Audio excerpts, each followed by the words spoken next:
কেমন আছেন সবাই? আশা করছি অনেক ভালো আছেন। আপনাদের জন্য নতুন গল্প চলে এসেছে, আর এখন থেকে ইনশাআল্লাহ প্রতিদিন নিয়মিত গল্প পাবেন। তো চলুন শুরু করা যাক আজকের গল্প। সেই সকাল থেকে একটা বাসা খুঁজতেছি, কিন্তু দুপুর হতে চলল, একটা বাসাও খুঁজে পেলাম না। ঘেমে নিয়ে একেবারে গোসল করে ফেলেছি। যেখানেই যাই কোনো বাসাই খালি নাই। এদিকে পেটের মধ্যেও ক্ষুধা এসে নাড়া দিচ্ছে। শরীরটা আর চলছে না। শেষ পর্যন্ত কোনো উপায় না পেয়ে হোস্টেলে চলে আসলাম। হোস্টেলে ঢুকে আমাদের রুমে চলে আসলাম। তারপর ফ্যানের নিচে বসে শরীরটাকে ঠান্ডা করে নিলাম। এখন গোসল করতে যাব। তখনই রুমে হাসান ভাই আসলো। আমার 1 ইয়ার সিনিয়র, তবে আচরণটা বন্ধুর মতো। কি মাহফুজ, বাসা খুঁজে পেলে? না ভাই, এখনো পাই নাই। এই গোসল করে খেয়ে দে, আবার খুঁজতে বের হব। ওকে, ঠিক আছে। আচ্ছা ভাই, আপনার জানা মতো কোনো বাসা থাকলে সেটা খোঁজ আমাকে দিয়ে তো। আর একটা বাসা খুবই প্রয়োজন, কারণ হোস্টেলে থাকার অভ্যাস আমার নাই। ওকে, ঠিক আছে, তুমি বাসা খুঁজতে বের হও, আমিও খোঁজ নিয়ে দেখি তোমার জন্য কোনো ব্যবস্থা করতে পারি কি না। হাসান ভাইয়ের সাথে কথাবার্তা বলে গোসল করতে চলে আসলাম। অনেক সময় ধরে গায়ে পানি ঢাললাম। গোসল সেরে বাইরে চলে আসলাম। পেটের মধ্যে ইতোমধ্যে তোলপাড় শুরু হয়ে গেছে, তাই আর দেরি না করে খাবার রুমের দিকে যেতে লাগলাম। ওহো, আপনাদেরকে তো আমার পরিচয়টাই দেওয়া হয়নি। আমি মাহফুজ, এবার অনার্স সেকেন্ড ইয়ারে পড়ছি।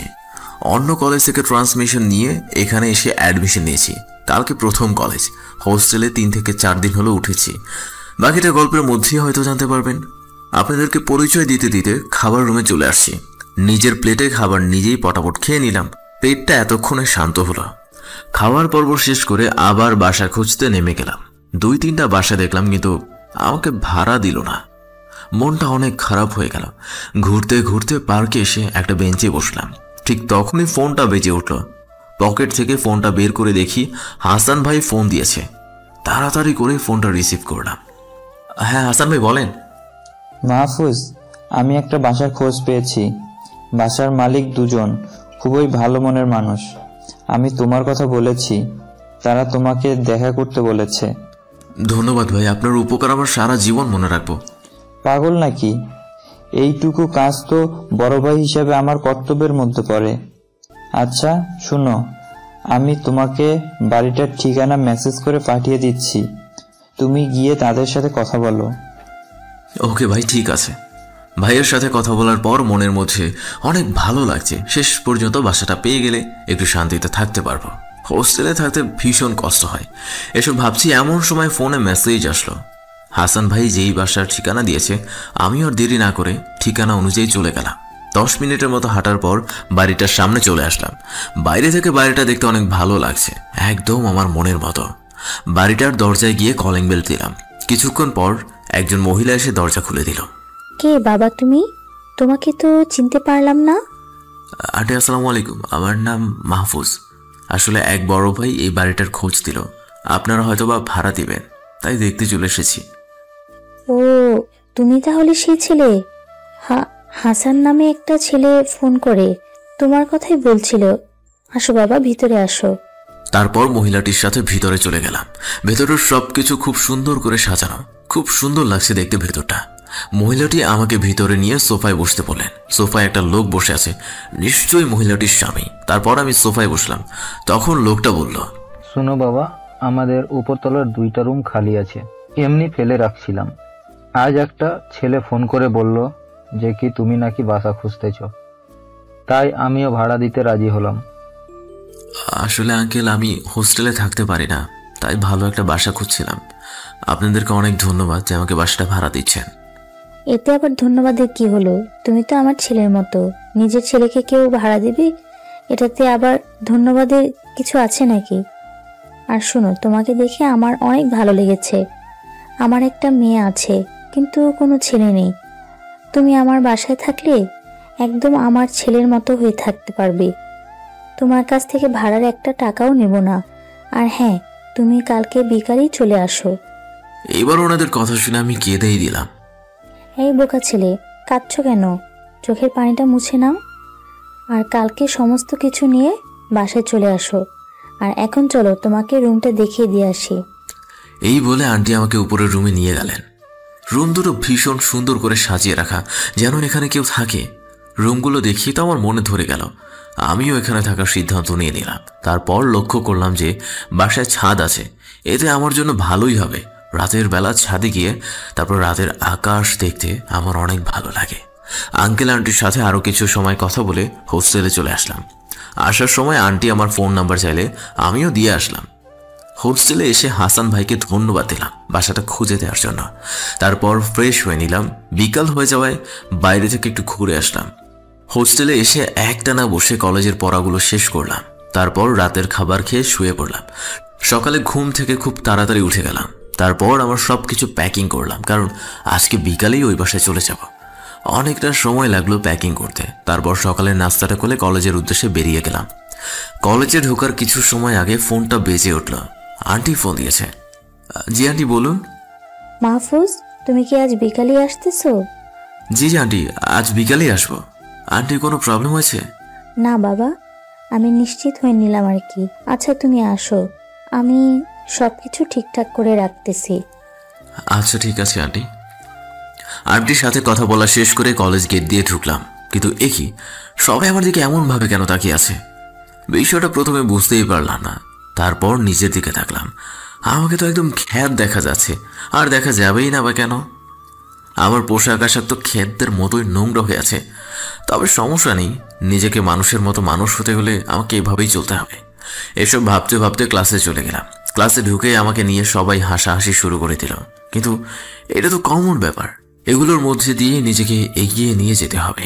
প্রথম সারির বেঞ্চে কেউ বসতে দিল না, তাই সব থেকে শেষের বেঞ্চে বসতে হলো।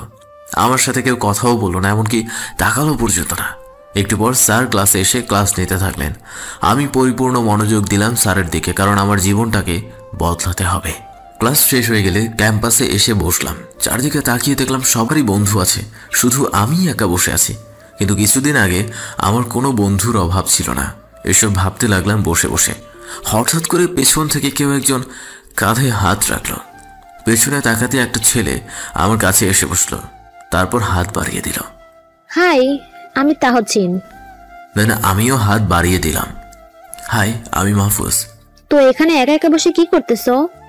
আমি তো অ্যাকচুয়ালি খ্যাত, তাই কেউ বন্ধুত্ব করেনি। আমি তোমার বন্ধু হতে চাই, আমাকে কি তোমার বন্ধু করবে? তাহসিনের কথা শুনে অবাক না হয়ে পারলাম না। যেখানে কেউ আমার সাথে কথা বলছে না, সেখানে ও নিজে এসে বন্ধুত্ব করতে আসছে। তারপর বললাম, তাহসিন, তুমি আমার মতো একটা খ্যাত ছেলেকে বন্ধু বানাবে? তোর মান সম্মান কমে যাবে না? এরকম আর একটা কথা বললে কানের নিচে দিব একটা। আমি কারোর পোশাক দেখে বন্ধুত্ব করি না, তার মন দেখে বন্ধুত্ব করি। আর আমার কোনো মান সম্মান কমে যাবে না। এখন বলো, বন্ধু বানাবে কিনা? তাহসিনের কথাটা আমি আর ফেলতে পারলাম না। আচ্ছা ঠিক আছে, আজ থেকে আমরা দুজন বন্ধু। কিন্তু বন্ধুত্বের ভিতরে কোনো আপনি তুমি চলে না, তাই আজ থেকে তুই বলেই ডাকবো। ওকে ঠিক আছে। মাহফুজ, ক্লাসে চল, কয়টা গুরুত্বপূর্ণ ক্লাস আছে, সেগুলো করে বাড়ি ফিরবো। ওকে চলো। তারপর তাহসিনের সাথে ক্লাস করতে চলে গেলাম। মনোযোগ দিয়ে ক্লাসগুলো করে ওকে বিদায় দিয়ে হোস্টেলে চলে আসলাম। তারপর বিকালের সবকিছু নিয়ে সেই ভাড়া বাসায় চলে গেলাম। আমাকে দেখে আন্টি আর আঙ্কেল অনেক খুশি হলেন। তারা আমাকে রুম গোছাতে সাহায্য করলেন। সবকিছু ঠিকঠাক করতে প্রায় সন্ধ্যা হয়ে গেল। রুমের জানালা দিয়ে বাড়ির পেছনে চোখ পড়তে খুব সুন্দর একটা ফুলের বাগান দেখতে পেলাম। বাগানটা অনেক দেখতে ইচ্ছে করলো, তাই বাগানে চলে গেলাম। সেখানে খুব সুন্দর একটা গোলাপ ফুল ফুটেছে, সেটা দেখতে অনেক ভালো লাগছিল, তাই ফুলটা ছিঁড়ে নিলাম। ফুলটা ছিঁড়তেই পেছন থেকে একটা মেয়ের আওয়াজ কানে আসলো। এই তুই কে রে? তোর সাহস কেমনে হলো এই গাছ থেকে ফুল ছেঁড়ার? হঠাৎ করে মেয়েটার কথায় চমকে উঠলাম আমি। তারপর পেছনে তাকিয়ে তো জ্ঞান হারানোর মতো অবস্থা। এত সুন্দর মেয়ে আমি সত্যিই কখনো দেখিনি। এক দৃষ্টিতে ওর দিকে আমি তাকিয়ে থাকলাম। এই বান্দর পোলা, তোর সাহস কেমনে হইলো এই গাছ থেকে ফুল ছেঁড়ার? আর তুই কে? এইখানে এবার কি করতেছিস? মেয়েটার কথা শুনে ভয় পেয়ে গেলাম। তারপর বললাম, আপনি কে, আর আপনি বা এখানে কি করছেন? আমার বাড়িতে দাঁড়িয়ে বলতেছিস যে আমি কে? চাপার দাঁত সবগুলাই ফেলে দিব। মনে মনে বললাম, ইস খাইছে রে, মেয়েটা চিনতে পারি নাই, কত কিছু বলে ফেললাম। এখন যদি মেয়েটা আন্টিকে বলে দেয় তাহলে তো আমাকে আর এই বাড়িতে রাখবে না। আই এম সরি ম্যাডাম, আমি আসলে আপনাকে চিনতে পারিনি। আসলে আমি আপনাদের বাসার ভাড়াটিয়া, আপনাকে না চিনে অনেক বেশি কথা বলে ফেলেছি। মেয়েটি কিছু বলতে যাবে তখনই আন্টি চলে আসলো। কি হয়েছে রে তানহা? বাড়িতে এসে এত চিল্লাচ্ছিস কেন? দেখো না আম্মু, আমি কত কষ্ট করে গোলাপ গাছটাকে বড় করেছি, তার সেটাতে একটাই ফুল ধরেছিল, সেটাই ছেলেটা ছিঁড়ে ফেলেছে। আচ্ছা, এই ছেলেটাই বা কে, আর এখানে বা কি করতেছে? রাগ করিস না মা, মাহফুজ বুঝতে পারে না, ও আজকেই নতুন আসছে তো, তাই না বুঝে ফুলটা ছিঁড়ে ফেলছে। আজকেই আসছে মানে? তারপর আন্টি আমার বিষয়ে প্রথম থেকে শেষ পর্যন্ত সবকিছু খুলে বলে। সব শুনে মেয়েটা শান্ত হয়। তবে হ্যাঁ, মেয়েটার নাম জানতে পারলাম। সত্যি চেহারাটাও যেমন হুড়পড়ির মতো সুন্দর, নামটাও ভীষণ সুন্দর। মাহফুজ, তুমি রুমে গিয়ে ফ্রেশ হয়ে নাও, নাস্তা তৈরি করে তোমাকে ডেকে দিব। ওকে আন্টি বলে নিজের রুমে চলে আসলাম। তারপর ফ্রেশ হয়ে বিছানায় বসলাম, কিন্তু তানহার কথা মাথা থেকে একদমই যাচ্ছে না। এই কী সব ভাবছি আমি, যার বাসায় এসে আশ্রয় পেয়েছি তাকে নিয়েই এরকম ভাবছি। না, মনকে শক্ত করতে হবে। এখন কোনো মেয়ের মায়া জালে নিজেকে জড়ালে প্রতিষ্ঠিত হতে পারবো না। এসব ভাবতে ভাবতেই আন্টির ডাক কানে আসলো। রাতের খাবারের জন্য ডাকছে। তারপর আমিও নিচ তলায় গেলাম খাবার জন্য। দেখি টেবিলে সবাই খাবার নিয়ে বসে আছে। আমি যেতেই আঙ্কেল বলল, বসো বাবা, তোমাদের জন্যই ওয়েট করতেছিলাম। তারপর আমিও খেতে বসে গেলাম। রান্নাটা দারুণ হয়েছে, তাই মজা করে খেতে লাগলাম। সবাই মিলে খাবার খাচ্ছি, তখনই তানহা বলে উঠল, সরি মাহফুজ, তখন কিছু না জেনেই তোমাকে অনেক কথা বলে ফেলেছি। আসলে গাছটা আমি খুব শখ করে লাগিয়েছিলাম তো, তাই। না না ম্যাম, সরি বলার কি আছে, আসলে আমি না জেনে অনেক কিছু বলে ফেলছি। মাহফুজ, ম্যাম বলছো কাকে? আমাকে ম্যাম ডাকার কোনো প্রয়োজন নাই, ওসব আমার একদম ভালো লাগে না। আর শোনো, যেহেতু আমার সাথেই তুমি একই ক্লাসে পড়ো, সেহেতু আমাকে তুই করেই ডাকবে, আর তোমাকেও তুই করে ডাকতে হবে। ওকে ঠিক আছে, তুই করেই ডাকবো। তারপর আমরা সবাই খাওয়া শেষ করলাম। আমি আমার রুমে গিয়ে একটু বিশ্রাম নিলাম। তারপর কলেজের পড়াটা পড়তে লাগলাম। সম্পূর্ণ মনোযোগ দিয়ে পড়তে থাকলাম, কারণ আমাকে কলেজের টপার হতে হবে। পড়াশোনা প্রায় শেষ। ঠিক সেই সময় দরজায় কে যেন টোকা দিল। দরজা খোলা আছে, আসতে পারেন। তারপর রুমে তানহা আসলো। হঠাৎ তানহাকে দেখে একটু অবাক হলাম। তানহা এসে আমার বিছানায় বসলো। মাহফুজ, কি করিস তুই? দেখতেই তো পাচ্ছ, পড়াশোনা করছি। ওই, তুই কি বললি? আমি কি তোর বউ নাকি যে আমাকে তুমি করে বলতেছিস? আসলে সেটা নয়, একেবারেই আমি কাউকে তুই করে বলতে পারি না, তুমি করেই বলি। কিন্তু আমাকে তুই করে বলতেই হবে, কারণ আমার সাথে একই ক্লাসে পড়িস। আর যদি আবারও তুমি করে বলতে শুনেছি, তাহলে তোর খবর আছে। ওকে ওকে ঠিক আছে, তুই করেই বলবো। তো আমার ঘরে হঠাৎ আসলি, ব্যাপারটা কি? এমনিতেই দেখতে আসলাম যে তুই কি করতেছিস। ও আচ্ছা, বুঝলাম। আচ্ছা, একটা কথা বলতে আসছিলাম, সেটা হলো কালকে তুই আমার সাথে কলেজে যাবি। এতদিন ধরে একা একা কলেজে যাচ্ছি, এখন একটা সাথী তো পাওয়া গেল। ওকে ঠিক আছে, যাব, কিন্তু এখন অনেক রাত হয়ে গেছে। তুই তো রুমে চলে যা, কাল সকালে দেখা হবে। ওকে ঠিক আছে। এই বলে তানহা রুম থেকে চলে যায়। তারপর আমি রুমের দরজা আটকে দিয়ে আরো কিছুক্ষণ পড়াশোনা করে দিন ঘুমিয়ে গেলাম। রাতে খুব ভালো ঘুম হলো। সকাল সকাল ঘুমটা ভেঙে গেল। তারপর উঠে ফ্রেশ হয়ে আবার বই নিয়ে বসলাম। পরে আন্টি খাবার খাওয়ার জন্য ডাক দিল। সবাই মিলে একসাথে খাবার শেষ করলাম। খাবার শেষ করে তানহা বলল, মাহফুজ, তুই রুমে গিয়ে রেডি হয়ে নে, দুইজন একসাথে কলেজে যাব। ওকে যাচ্ছি বলে রুমে চলে আসলাম। কিন্তু আমার মাথায় অন্য একটা চিন্তা কাজ করতে লাগলো। আমি যদি এইরকম খ্যাত হয়ে তানহার সাথে কলেজে যাই, তাহলে তো সবাই তানহাকে নিয়ে হাসাহাসি করবে। তাছাড়া আমার জন্য তানহার অপমান হবে, সেটা আমি একদমই চাই না। তাই তাড়াতাড়ি রেডি হয়ে বাসা থেকে বের হয়ে গেলাম, কারণ আমি তানহার চেহারা আর পোশাকের সাথে আমার কোনোটাই মিলে না। কিন্তু আমি যে ওকে না নিয়ে চলে আসছি, এটার জন্য তো তানহা আমাকে শাস্তি দিবেই। এইসব ভাবতে ভাবতে কলেজে চলে আসলাম। তারপর গেট দিয়ে ঢুকতেই সবার আমার দিকে তাকিয়ে হাসতে লাগলো। কিন্তু এটা তো নিত্যদিনের ব্যাপার, তাই কিছু মনে করি না। আবার আমার ক্লাসের দিকে হাঁটা শুরু করলাম। ঠিক সেই সময় কে যেন খ্যাত বলে পেছন থেকে ডাক দিল।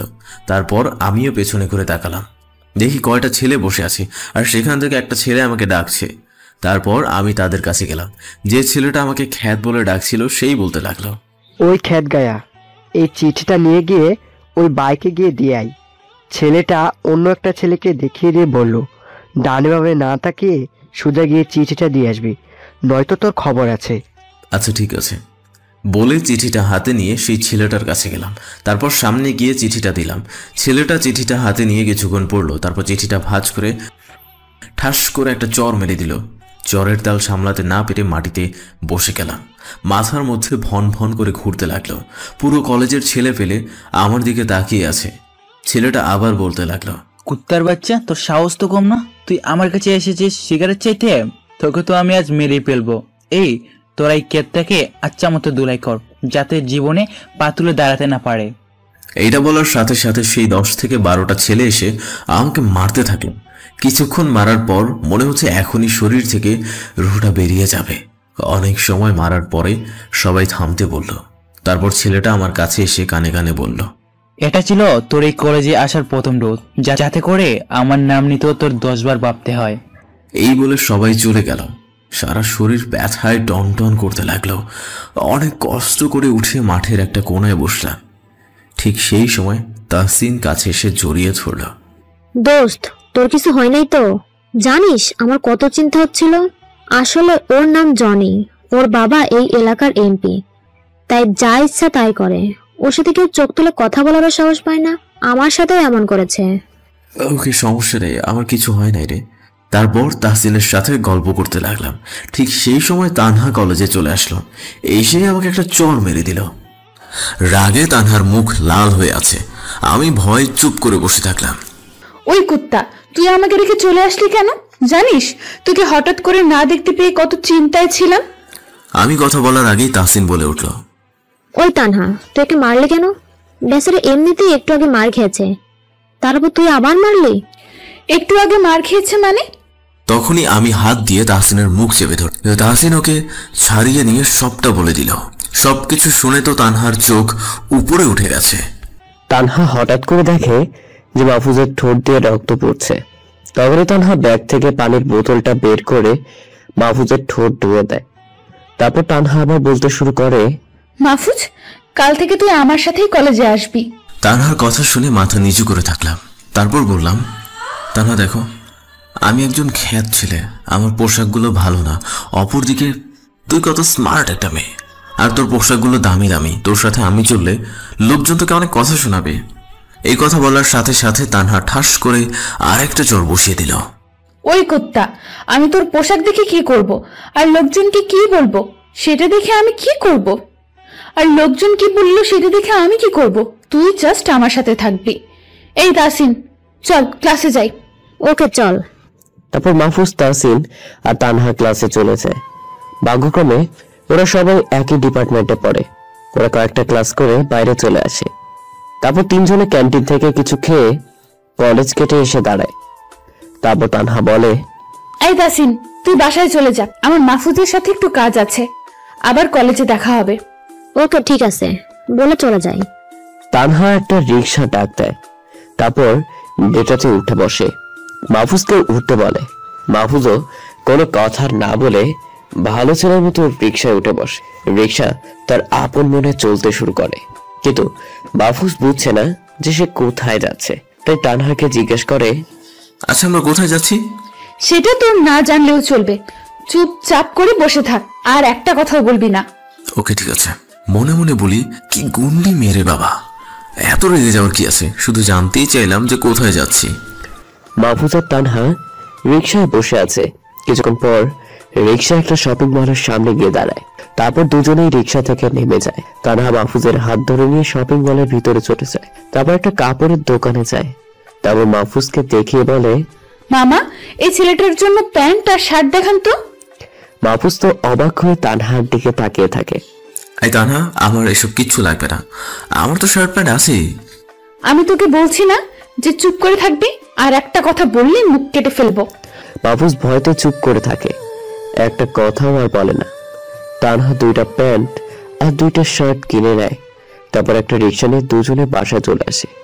বাসায় এসে মাহফুজ নিজের রুমে চলে যায়। গোসলটা সেরে নিয়ে ওয়াশরুম থেকে বের হয়। তারপর রুমে এসে দেখে তানহা বিছানায় বসে আছে।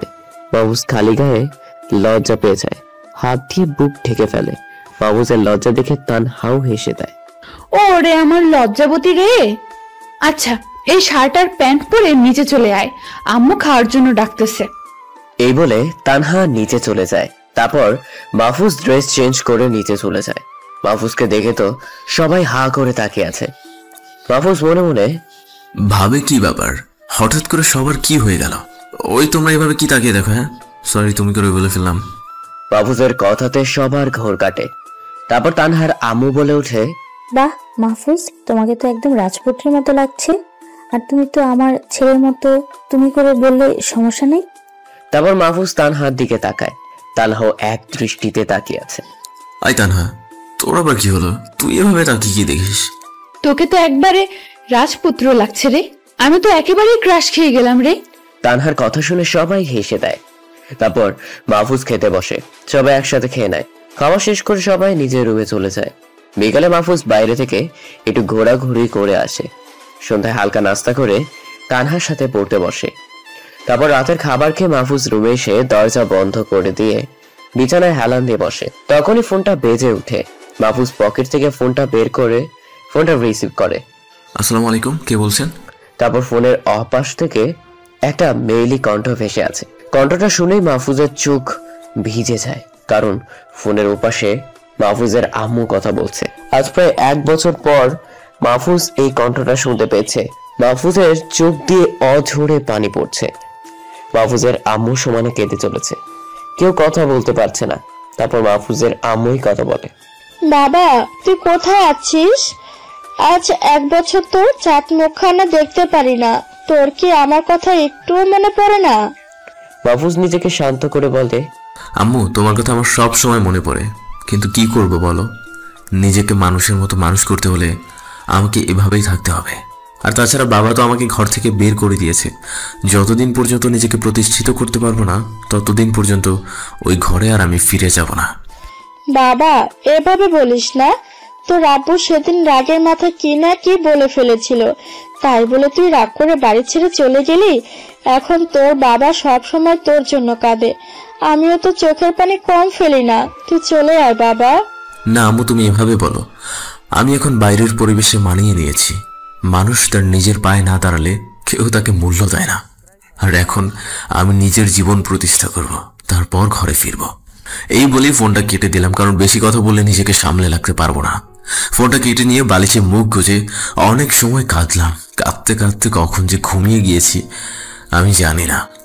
সকালবেলায় কোনো কিছুর আওয়াজে ঘুমটা ভেঙে গেল। তানহা দরজায় দাঁড়িয়ে ডাকছে। তারপর দরজা খুলে দিলাম। তানহা ভেতরে এসেই, কিরে তোর দরজা খুলতে এত সময় লাগে? কতবার করে ডাকতেছি। সরি যে ঘুমিয়েছিলাম, একদম টের পাইনি। ওকে সমস্যা নাই, ফ্রেশ হয়ে তৈরি হয়ে নিচে আয়, খেয়ে কলেজে যাব। ওকে তুই নিচে যা, আমি ফ্রেশ হয়ে আসছি। তারপর তানহা নিচে চলে যায়। আমি ওয়াশরুম থেকে ফ্রেশ হয়ে নিলাম। তারপর তানহার দেওয়া শার্ট আর প্যান্ট পরে নিচে চলে গেলাম। সবাই মিলে খাওয়া শেষ করে কলেজের দিকে পা বাড়ালাম। কিছুক্ষণ পর কলেজে চলে গেলাম। গেট দিয়ে ঢুকতে সবাই আমার দিকে অবাক হয়ে তাকিয়ে রইল, কারণ আজকে আর ময়লা কাপড় পরে আসিনি। তানহার কথা মতে আমাকে নাকি রাজপুত্রের মতো লাগে। যাই হোক, তারপর দুজনে মিলে মাঠের একটা কোনায় বসে গল্প করতে থাকলাম। একটু পরেই তাহসিন চলে আসলো। ক্লাসের আর মাত্র আধা ঘন্টা বাকি আছে, তাই 3 জন মিলে ক্লাসে চলে গেলাম। ক্লাসের বাকি সবাইও আমার দিকে তাকিয়ে আছে, কারণ আমার মতো খ্যাত আজকে এত ভালো পোশাক পরে কলেজে এসেছে, সেটা কেউ বিশ্বাস করতে পারছে না। তারপর 3 জন মিলে সামনের বেঞ্চে বসলাম। একটু পর ক্লাসের স্যার আসলো। পড়ানো শুরু করার আগে আমাদের পরীক্ষার ডেট দিয়ে দিল, যার জন্য অপেক্ষা করছিলাম এতদিন ধরে। ক্লাস শেষ করে 3 জন মিলে বাইরে চলে আসলাম। তারপর তানহাকে বললাম, আচ্ছা তানহা, তাহসিন আর তোর বন্ধুত্ব ঠিক কতদিনের? এই তো অনার্স ফার্স্ট ইয়ার থেকে। তো আমি আসার পর তো তোদেরকে একসাথে দেখলাম না। আই পাগলা ছেলে, কয়দিন হলো আমি মামার বাসায় গিয়েছিলাম, তাই দেখতে পাসনি। হ্যাঁ সেটাই তো। আচ্ছা চল ক্যান্টিনে গিয়ে কিছু খেয়ে নি, অনেক খিদা লেগেছে। তারপর মাহফুজ, তাহসিন আর তানহা 3 জনে ক্যান্টিনে খেতে চলে গেল। খাওয়া দাওয়ার পর সবাই মাঠ পর এক কোণে বসে আড্ডা দিল কিছুক্ষণ। তারপর তাহসিনকে বিদায় দিয়ে মাহফুজ ও তানহা বাসার উদ্দেশ্যে রওনা দিল। বাসায় পৌঁছে মাহফুজ নিজের রুমে চলে গেল। তারপর ফ্রেশ হয়ে পড়তে বসলো। মাহফুজের মনে এখন একটাই চিন্তা, যেভাবেই হোক তাকে কলেজে টপার হতে হবে। সে আর বাবার নাম দিয়ে নয়, নিজের নাম দিয়েই সমাজে পরিচিত হবে। কিছুক্ষণ পড়ার পর তানহা মাহফুজের রুমে আসলো। আয় মাহফুজ, খেতে আয়, আম্মু টেবিলে খাবার দিয়েছে। ওকে তুই যা, আমি একটু পর আসছি। একটু পরে মানে? আম্মু তোকে নিয়ে যেতে বলেছে, আর যদি না যাস তাহলে কান ধরে নিয়ে যাব। এত জ্বালাতন করিস কেন বলতো? তুই কি আমার বউ নাকি? আচ্ছা চল যাচ্ছি। মনে মনে তোর বউ হইলেও নিজেকে ধন্য মনে করতাম। তারপর দুজনেই নিচে খেতে চলে যায়। খেয়ে সে মাহফুজ আবারও পড়তে বসে। পড়তে পড়তেই ঘুমিয়ে পড়ে। বিকালবেলা ঘুম ভাঙিয়ে ফোনের আওয়াজে মাহফুজ ঘুম ঘুম চোখে ফোনটা রিসিভ করে। হ্যালো, কে বলছেন? আমি। কে বলছি তুই চিনতে পারতেছিস না? কণ্ঠটা শুনে মাহফুজের ঘুম উধাও হয়ে যায়। তাহসিন ফোন করেছে। হ্যাঁ বল, কি অবস্থা? কি আর অবস্থা হবে, তুই কই আছিস এখন? এই বাসাতেই আছি, একটু চোখটা লেগে গিয়েছিল আর কি। ওকে, সমস্যা নাই। কলেজ মাঠে আসতে পারবি? একটু ঘোরাঘুরি করতাম তাহলে। ওকে, তুই থাক, আমি চলে আসছি। বলে ফোনটা কেটে দেয়। তারপর ওয়াশরুম থেকে ফ্রেশ হয়ে কলেজের উদ্দেশ্যে বেরিয়ে পড়ে। একটা রিক্সা নিয়ে নেয়, কারণ কলেজ বেশ খানিকটা দূরে। কিছুক্ষণ পর কলেজ গেটের সামনে এসে রিক্সা ভাড়ায়। মাহফুজ রিক্সা থেকে নেমে ভাড়া মিটিয়ে কলেজের ভিতরে চলেছে। গিয়ে দেখে তাহসিন শহীদ মিনারের উপর বসে আছে। আয় তাহসিন, এদিকে আয়। তাহসিন মাহফুজের ডাক শুনতে পেয়ে তাড়াতাড়ি চলে আসে। দোস্ত, চলে আসছিস? আজকে অনেক সময় ধরে ঘোরাঘুরি করব। ওকে চল, শিশু পার্ক থেকে ঘুরে আসি। ওকে চল। তারপর দুজনে মিলে হাঁটতে হাঁটতে শিশু পার্কে যায়। শিশু পার্কটা অনেক সুন্দর। পার্কের মাঝখানে একটা পানির ফোয়ারা করে রাখা, আর তার পাশে একটা বসার জায়গা। সেখানে বসলে সবারই মনটা ফুরফুরা হয়ে যায়। মাহফুজা তাহসিন গিয়ে সেইখানে বসে। তারা কিছুক্ষণ প্রকৃতিটাকে উপভোগ করে পার্ক থেকে বেরিয়ে যায়। তারপর দুজন মিলে হাঁটতে শুরু করে। হাঁটতে হাঁটতে একটা রেস্টুরেন্টের সামনে চলে আসে। মাহফুজ আয়, আমরা কিছু খেয়ে নেই এখান থেকে, হাঁটতে হাঁটতে ক্ষুধা লাগিয়ে আছে। ওকে চল। তারপর দুজন মিলে রেস্টুরেন্টের ভিতরে যায়। সবগুলো টেবিলেই মানুষ বসে আছে, কিন্তু কোনো একটা টেবিল ফাঁকা পড়ে আছে। মাহফুজা তাহসিন গিয়ে সেখানে বসে পড়ে। ঠিক তখনই একজন ওয়েটার আসে। এমপি সাহেবের কাজ হলো তার এলাকার মানুষের সাহায্য করা, সেখানে তার ছেলের জন্য পাবলিক রেস্টুরেন্ট বুক করা থাকবে, এইটা হতে পারে না। আমরা এখান থেকে উঠছি না, এটাই ফাইনাল। আপনি গিয়ে এই খাবারগুলো নিয়ে আসেন। খাবার মেনুটা ওয়েটারের হাতে দিয়ে তারপর ওয়েটার খাবার মেনু নিয়ে চলে যায়। আর মাহফুজা তাহসিন খাবার জন্য বসে থাকে। তাহসিন মাহফুজের হাত ধরে ফেলে। মাহফুজ রে, কি দরকার বলতো শুধু শুধু ঝামেলা বাড়ানোর? সেদিন তো এমপির ছেলেই তোকে কত মারলো, সেই মারের কথা কি তুই ভুলে গেছিস?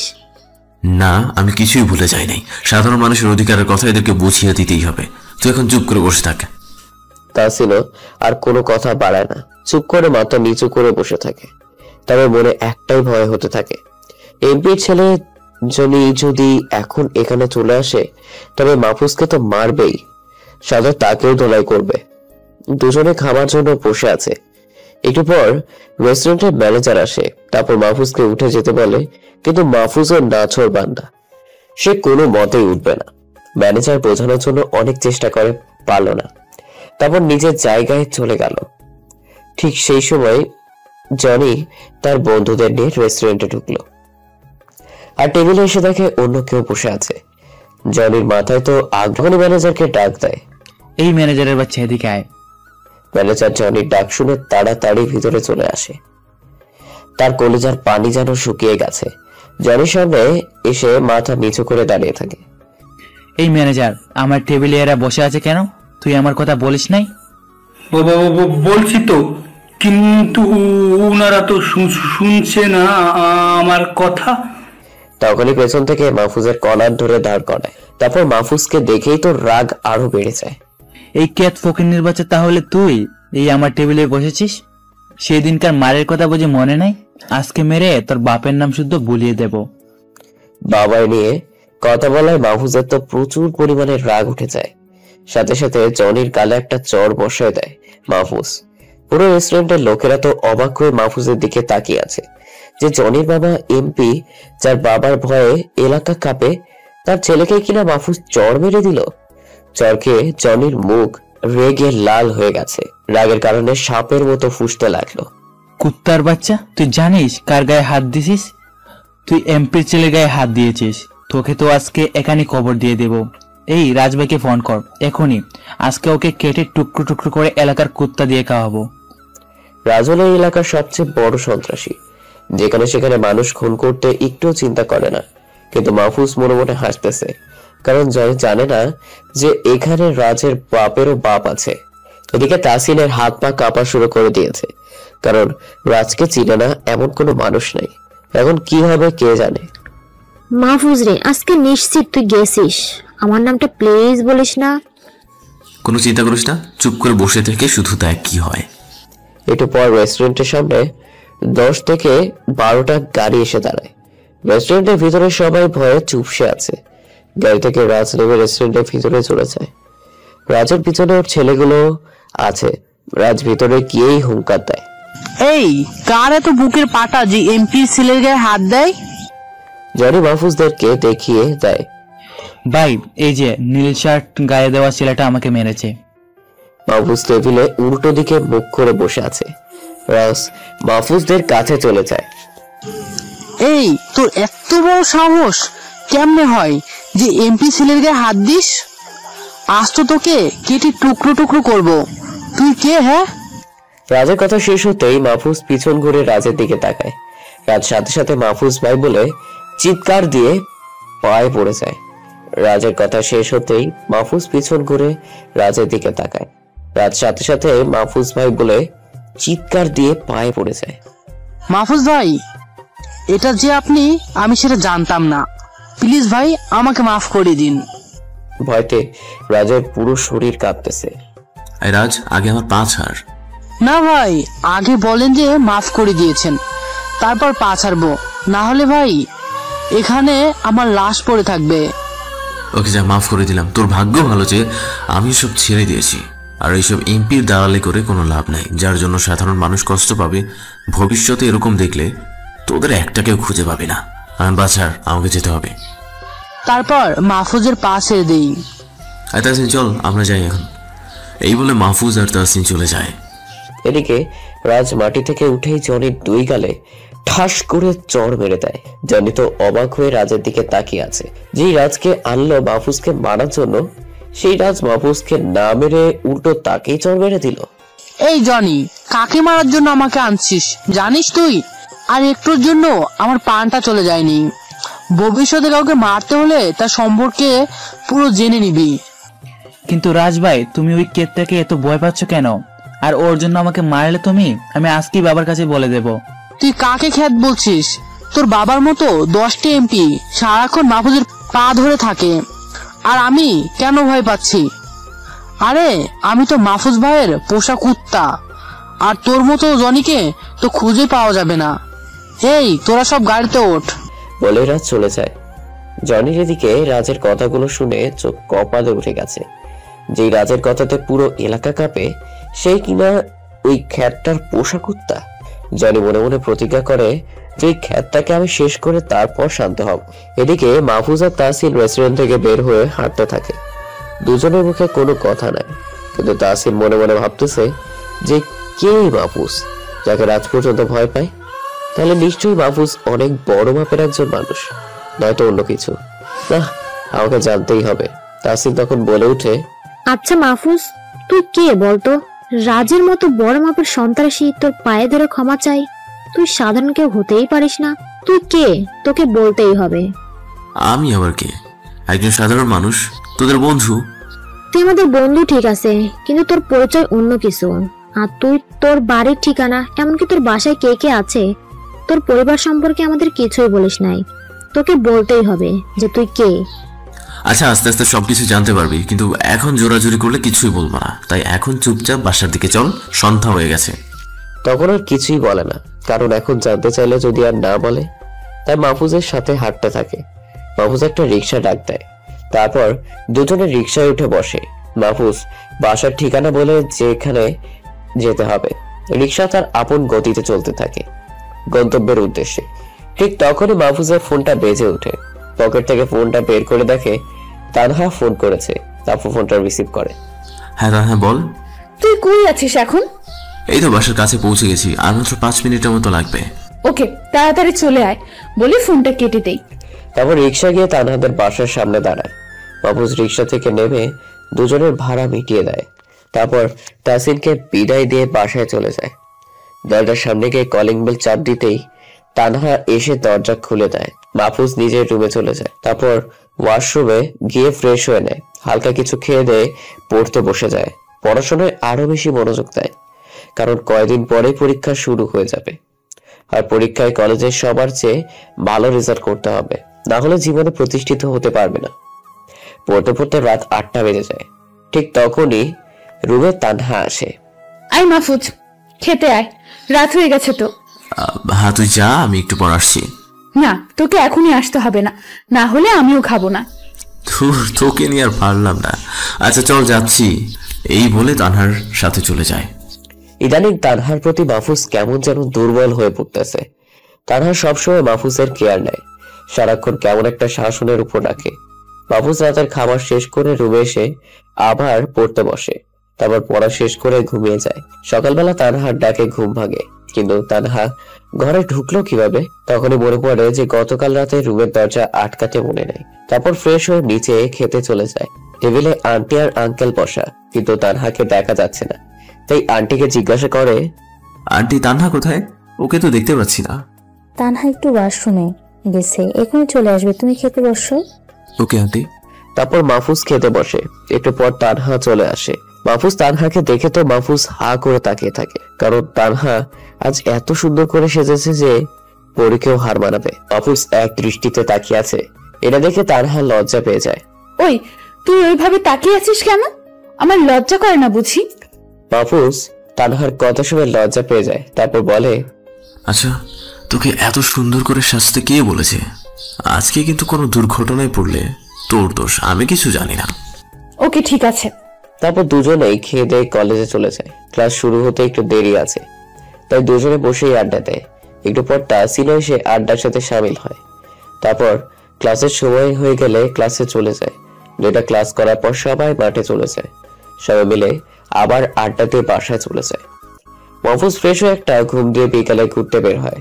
বাইক দিয়ে হাঁটতে হাঁটতে হঠাৎ একটা মেয়ের দিকে মাহফুজের চোখ আটকে যায়। মেয়েটা দেখতে অনেক সুন্দর, একটা জায়গায় বসে আছে। মাহফুজ একটু ভালো করে দেখতে যাবে, তখনই মেয়েটি উঠে হাঁটা শুরু করে। মাহফুজ মেয়েটা পিছু করতে থাকে। হঠাৎ করে মেয়েটা একটা গাড়িতে উঠে চলে যায়। মাহফুজের মনটা খারাপ হয়ে যায়। এই প্রথম একটা মেয়েকে ভালো লাগলো, তাও আবার চোখের সামনে থেকে চলে গেল, এর কথাও বলতে পারলাম না। মাহফুজ মন খারাপ করে বাসায় চলে যায়। বাসায় গিয়ে কলিং বেল বাজাতেই তানহা এসে দরজা খুলে দেয়। তারপর মাহফুজ রুমে গিয়ে ফ্রেশ হয়ে পড়তে বসে, কিন্তু কিছুতেই পড়ায় মন বসছে না। বারবার শুধু সেই মেয়েটার কথা মনে পড়তেছে। মাহফুজ খুব কষ্ট করে মেয়েটার কথা ভুলে পড়াগুলো শেষ করে নেয়। একটু পর তানহা রুমে আসে। তানহাকে দেখেই মাহফুজ বলে ওঠে, কিরে তানহা, কিছু বলবি? হ্যাঁ বলার জন্যই তো আসলাম, খাবার তৈরি হয়ে গেছে, নিচে খেতে চল। হ্যাঁ চল। এই বলে মাহফুজ তানহার সাথে নিচে চলে যায়।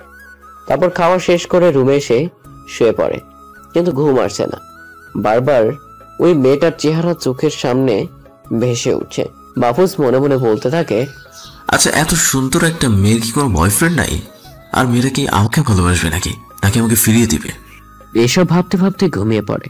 হঠাৎ করে মাহফুজ দেখতে পায় সে একটা বাগানে দাঁড়িয়ে আছে, আর পেছন থেকে কে যেন ডাকতেছে। ডাক শুনে পেছন দিকে তাকাতেই দেখে গতকালের মেয়েটা। মাহফুজ মেয়েটাকে দেখে প্রচন্ড খুশি হয়। তারপর সেই মেয়েটা মাহফুজের কাছে এসে ফুল দিয়ে প্রপোজ করে। তখন খুশিতে তো মাহফুজের মুখ দিয়ে কোনো কথাই বের হচ্ছে না। মাহফুজ মেয়েটার হাত থেকে ফুলটা নিয়ে মেয়েটাকে জড়িয়ে ধরে। তখন কি যে একটা ফিলিংস হচ্ছে মাহফুজের, কিন্তু হঠাৎ করে মাহফুজের কানে ব্যথা লাগতেছে। কি ব্যাপার, মেয়েটাকে জড়িয়ে ধরেছে কিন্তু কানে ব্যথা লাগতেছে কেন? তখন মাহফুজের ঘুমটা ভেঙে যায়। ভালো করে তাকে দেখে তানহা কান ধরে টানতেছে। মাহফুজের তো রাগ উঠে যায়। তারপর মাহফুজ উঠে গিয়ে তানহার কান টেনে ধরে। তানহা ব্যথা পেয়ে নিজেকে ছাড়ানোর চেষ্টা করতে থাকে আর বলতে থাকে, ওই কুত্তা, আমার কান ছেড়ে দে, অনেক ব্যথা লাগছে। কিন্তু কেন, আমার কান টানোর সময় কথাটা মনে ছিল না? আমার বুঝি ব্যথা লাগে নাই? তো আমি কি করব? তোর রুমে এসে দেখলাম তুই কোলবালিশ জড়িয়ে ধরে চা করতেছিলি। তানহার কথা শুনে মাহফুজ লজ্জা পেয়ে যায়। এই ঘুমের ভিতর মেয়েটাকে জড়িয়ে ধরেছিলাম, আর এখানে কোলবালিশ নিয়ে কি না কি করেছি। তারপর মাহফুজ বলে, আমি এত সুন্দর একটা স্বপ্ন দেখছিলাম, আর মেয়েটা আমাকে প্রপোজ করে জড়িয়ে ধরেছিল, আর তুই সবকিছু ভেস্তে দিলি। সব তোর জন্য। সব আমার জন্য? ছেলের কত শখ দেখো না। অনেক হয়েছে স্বপ্ন দেখা, এখন ফ্রেশ হয়ে নিচে খেতে আয়। বলেই তানহা চলে যায়। মাহফুজ ওয়াশরুম গিয়ে শাওয়ার নিয়ে বের হয়, তারপর ড্রেস চেঞ্জ করে নিচে খেতে চলে যায়। সবাই মিলে একসাথে খাওয়া দাওয়া শেষ করে তারপর মাহফুজ আর তানহা বাসা থেকে বের হয়। একটা রিক্সা নিয়ে কলেজে চলে যায়। কলেজ গেটে দেখা হয় তাসিনের সাথে। তারপর সবাই মিলে ক্লাসে চলে যায়। 2টা ক্লাস করে সবাই মাঠে এসে বসে। হঠাৎ করে মাহফুজের চোখটা একটা মেয়ের দিকে আটকে যায়। ভালো করে চোখ করে দেখে যে এটা সেই গতকালের মেয়েটাই। মাহফুজ মনে মনে ভাবে, তাহলে মেয়েটা এই কলেজে আমাদের সাথে পড়ে। এক দৃষ্টিতে মেয়েটার দিকে তাকিয়ে থাকে। বিষয়টা তানহার চোখ এড়ায় না। তানহা তখন বলে ওঠে, কি রে মাহফুজ, এত মনোযোগ দিয়ে কি দেখিস?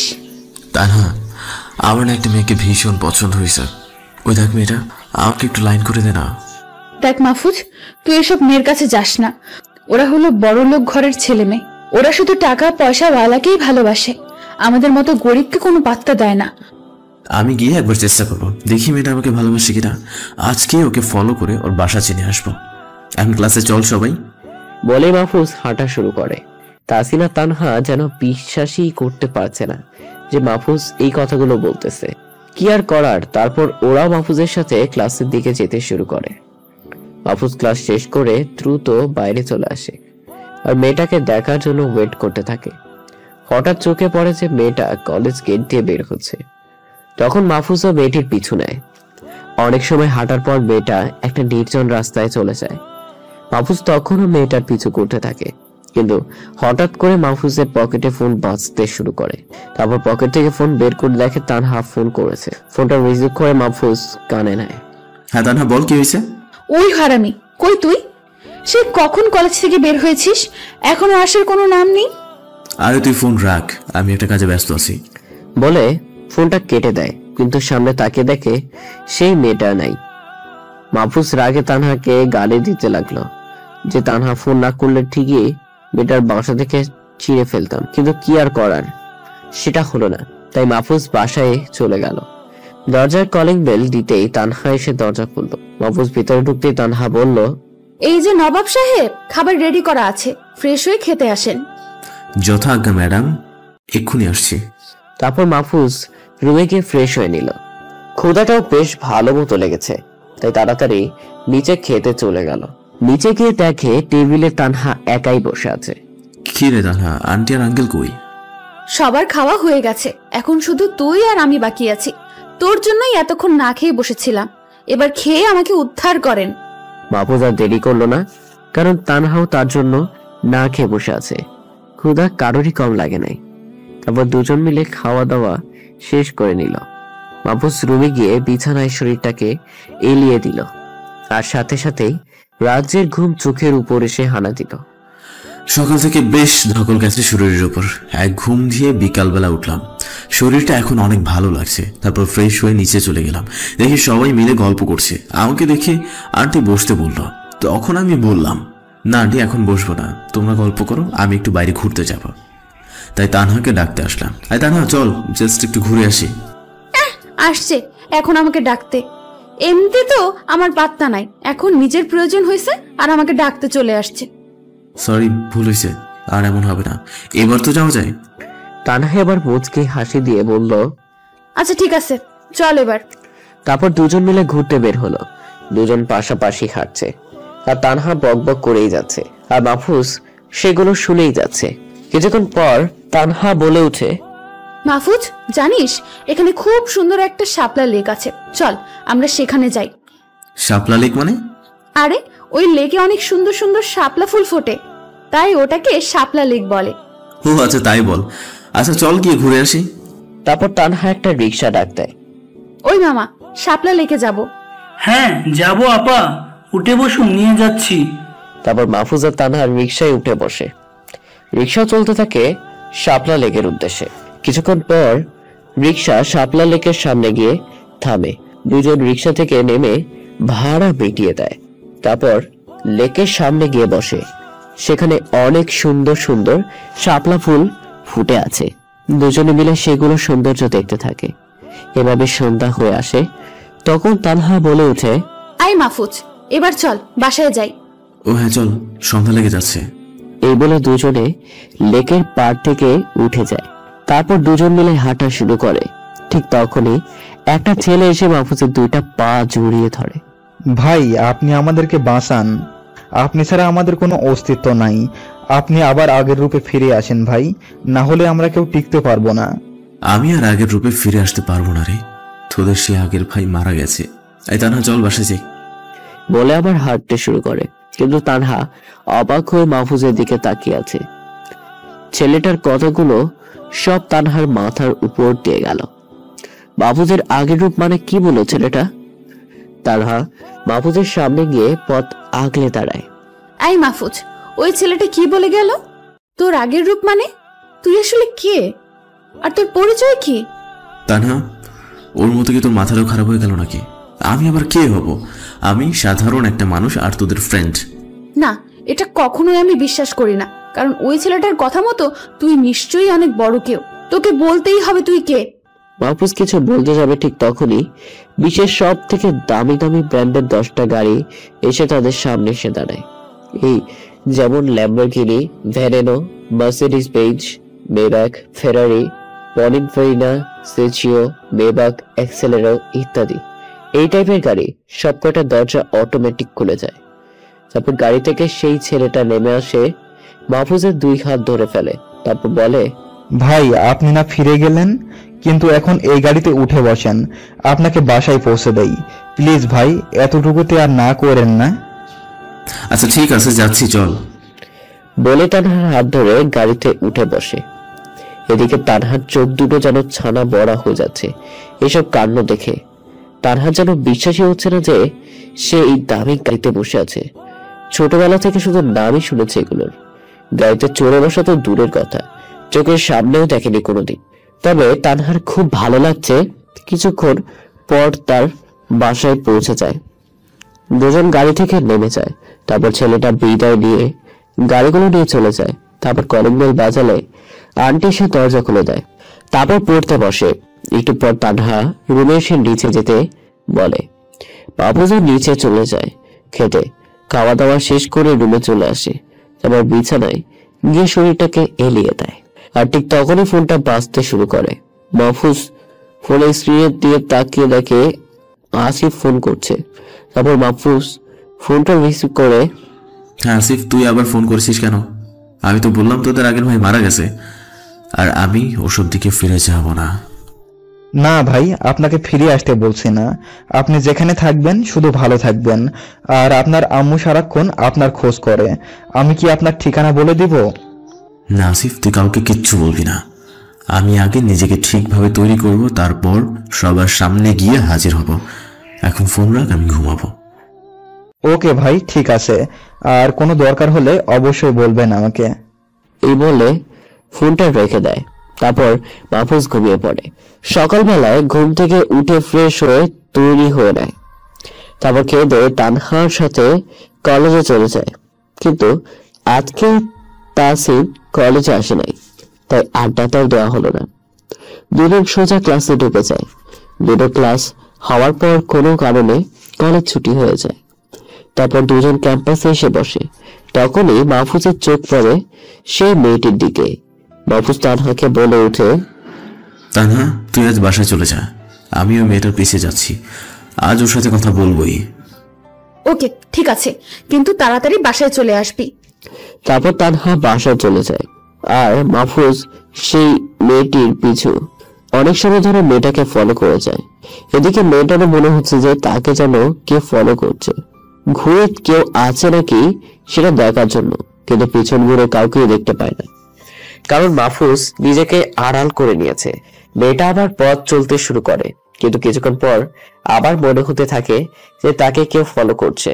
তাই আবার পিছনে ঘুরে তাকায়, কিন্তু এবার আর মাহফুজ নিজেকে আড়াল করতে পারে না।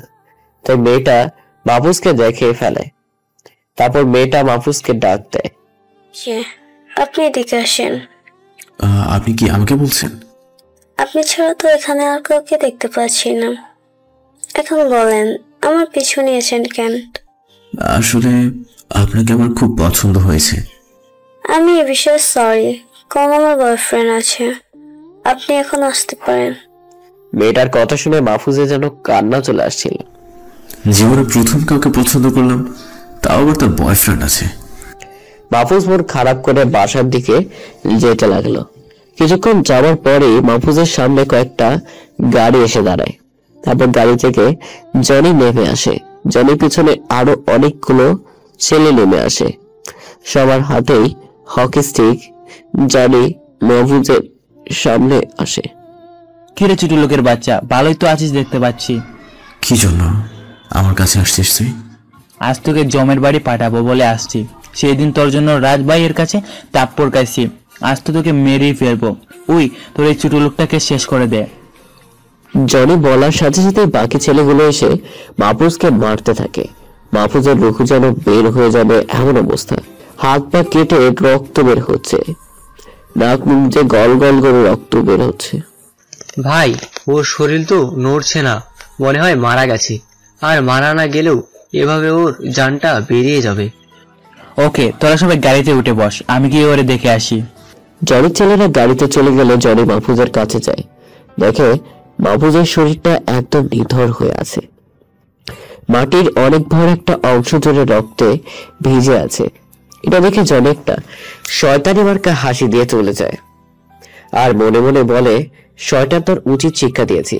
যেখানে আমার বাবা কোনোদিন আমার গায়ে হাত দেয় নাই, সেখানে ছোট লোকটার জন্য রাজভাইয়ের কাছে চড় খেয়েছি, ওর মরে যাওয়াই উচিত। তারপর জনি গিয়ে গাড়িতে উঠে চলে যায়। ওদিকে মাহফুজের নিথর দেহ মাটিতে পড়ে আছে। হঠাৎ করে একটা লোক এই পথ দিয়ে যাচ্ছিল।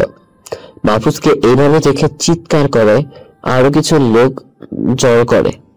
তারপর সবাই ধরাধরি করে হাসপাতালে নিয়ে যায়। তারপর ডাক্তার এসে অপারেশন রুমে নিয়ে যায়। তারপর টানা 3 দিন পর মাহফুজের জ্ঞান ফিরে। এখনো চোখ খুলতে পারেনি, কিন্তু অনুভব করতে পারতেছে সারা শরীর প্রচন্ড ব্যথা আর মাথাটা ঝিমঝিম করতেছে। তারপর আস্তে আস্তে চোখ খুলে যা দেখে তার মতো মাহফুজের হুঁশই উড়ে যায়। মাহফুজের মা আর বাবা তার মাথার দুই পাশে বসে আছে। মাহফুজের জ্ঞান ফিরেছে দেখে সবাই তো মহাখুশি। মাহফুজের আম্মু মাহফুজকে জড়িয়ে ধরে কান্না করে দিয়েছে। ঠিক তখন আসিফ মাহফুজের কাছে এসে দাঁড়ায়। তারপর বলতে থাকে, ভাই, আজ টানা 4 দিন পর আপনার জ্ঞান ফিরল। আপনার এই অবস্থা কি করেছে? আমাকে শুধু একবার বলেন, ওর ঘাড় থেকে মাথাটা আলাদা করে দিব। আসিফের কথা শুনে তো মাহফুজের চোখ কপালে উঠে যায়। টানা 4 দিন পর জ্ঞান ফিরছে বলে এটা কি? তারপর মাহফুজ আসিফকে বলে, আসিফ, এত উত্তেজিত হওয়ার কি আছে? চুপ করে বসে থাক আর ঘাড় থেকে মাথাটা আলাদা করার জন্য আমি নিজেই যথেষ্ট। কিন্তু একটা কথা বল, আমি এখানে কিভাবে আসলাম আর তোরাই বা আমার খবর কিভাবে পেলি? ভাই, একটা লোক আপনাকে রাস্তা থেকে আহত অবস্থায় এখানে নিয়ে আসছে। পরে আপনার ফোন দিয়ে আমাকে ফোন করে খবর দিয়েছিল। কিন্তু বাবা মা জানলো কিভাবে? ভাই, মাফ করবেন আমাকে, আমি ওদেরকে খবর দিয়ে দিয়েছি। আচ্ছা ঠিক আছে, সেই লোকটাকে ডেকে নিয়ে আয়। ওকে ভাই, আনতেছি বলে আসিফ কেবিনের বাইরে চলে গেল। এদিকে মাহফুজের আম্মু কান্না করেই যাচ্ছে। নিজের মাকে সান্ত্বনা করতে দেখে খুব খারাপ লাগতেছিল। মাহফুজ বলল, আম্মু এত কান্না করতেছো কেন? দেখো আমার কিচ্ছু হয় নাই। কিছু হয়নি, কিন্তু যদি কিছু হয়ে যেত তাহলে আমি কি নিয়ে বেঁচে থাকতাম? এই তানহা, এদিকে। মাহফুজের ডাক শুনে চোখ তুলে তাকায়, তারপর এক দৌড়ে মাহফুজের কাছে এসে জড়িয়ে ধরে কেঁদে দেয়। মাহফুজ খেয়াল করে তানহার চোখের নিচে কালো দাগ পড়ে গেছে। নিশ্চয়ই মেয়েটাই কয়েকদিনের অনেক কেঁদেছে। তারপরে জিজ্ঞেস করে, হ্যাঁ পাগলি, এইভাবে কাঁদছিস কেন? কাঁদছি কেন তুই আবার জানতে চাচ্ছিস? তোর কিছু হয়ে গেলে আমার কি হতো? তুই কি জানিস এই 4 দিন আমি কত কেঁদেছি আর কত চিন্তায় ছিলাম? তো তুই আমার জন্য এত কাঁদছিস কেন? কারণ আমি তোকে এই বলে তানহা চুপ করে যায়। মনে মনে বলে, এই রে, কাঁদতে কাঁদতে তো সত্যিটা বলেই দিচ্ছিলাম। কি হলো, থেমে গেলি কেন? কি যেন বলতে যাচ্ছিলি? তানহা কিছু বলার আগেই কেবিনে আসিফ চলে আসে। সাথে একটা লোকও কেবিনে ঢোকে। তারপর মাহফুজের কাছে আসিফ এসে বলে, ভাই, এই লোকটাই আপনাকে হাসপাতালে নিয়ে এসেছিল, আর উনি না নিয়ে আসলে আপনাকে মনে হয় আর আপনার জীবিত পেতাম না। লোকটাকে দেখেই তো বড় ধরনের একটা ঝটকা খেলাম, কারণ ভেতরে যিনি আসছেন তিনি আর অন্য কেউ নন, তিনি হচ্ছেন আমার বাবা। লোকটা আমাকে দেখে দৌড়ে এসে আমাকে জড়িয়ে ধরে হাউমাউ করে কান্না করে দিল, কিন্তু আমার ভেতরের কোনো ফিলিংস কাজ করছে না। আমি চুপচাপ দাঁড়িয়ে আছি। বাবা, তোর কিছু হয়ে গেলে আমি কি নিয়ে থাকতাম? আর তুই এত বড় একটা শাস্তি আমাদেরকে কি করে দিলি? সেদিন না হয় রাগ করে তোর গায়ে হাত তুলেছিলাম আর কিছু কথা শুনিয়েছিলাম, তাই বলে এত ওভাবে ঘর ছেড়ে চলে আসবি? আজ প্রায় 1 বছর হতে চললো, তোকে চোখের দেখাও দেখতে পায় না। আমাদের জন্য কি তোর একটু মায়া লাগে না? তোর জন্য তোর মা প্রতিদিন চোখের পানি ফেলে, আর আমার কথা না হয় বাদই দিলাম, তোকে হাসপাতালে আনার পর আসিফ আমাদের খবর দিল, তাই ছুটে চলে আসলাম। মাহফুজের বাবাকে ছাড়িয়ে নিয়ে মাত্র 1 বছর হয়েছে, আরো অনেকটা সময় বাকি আছে।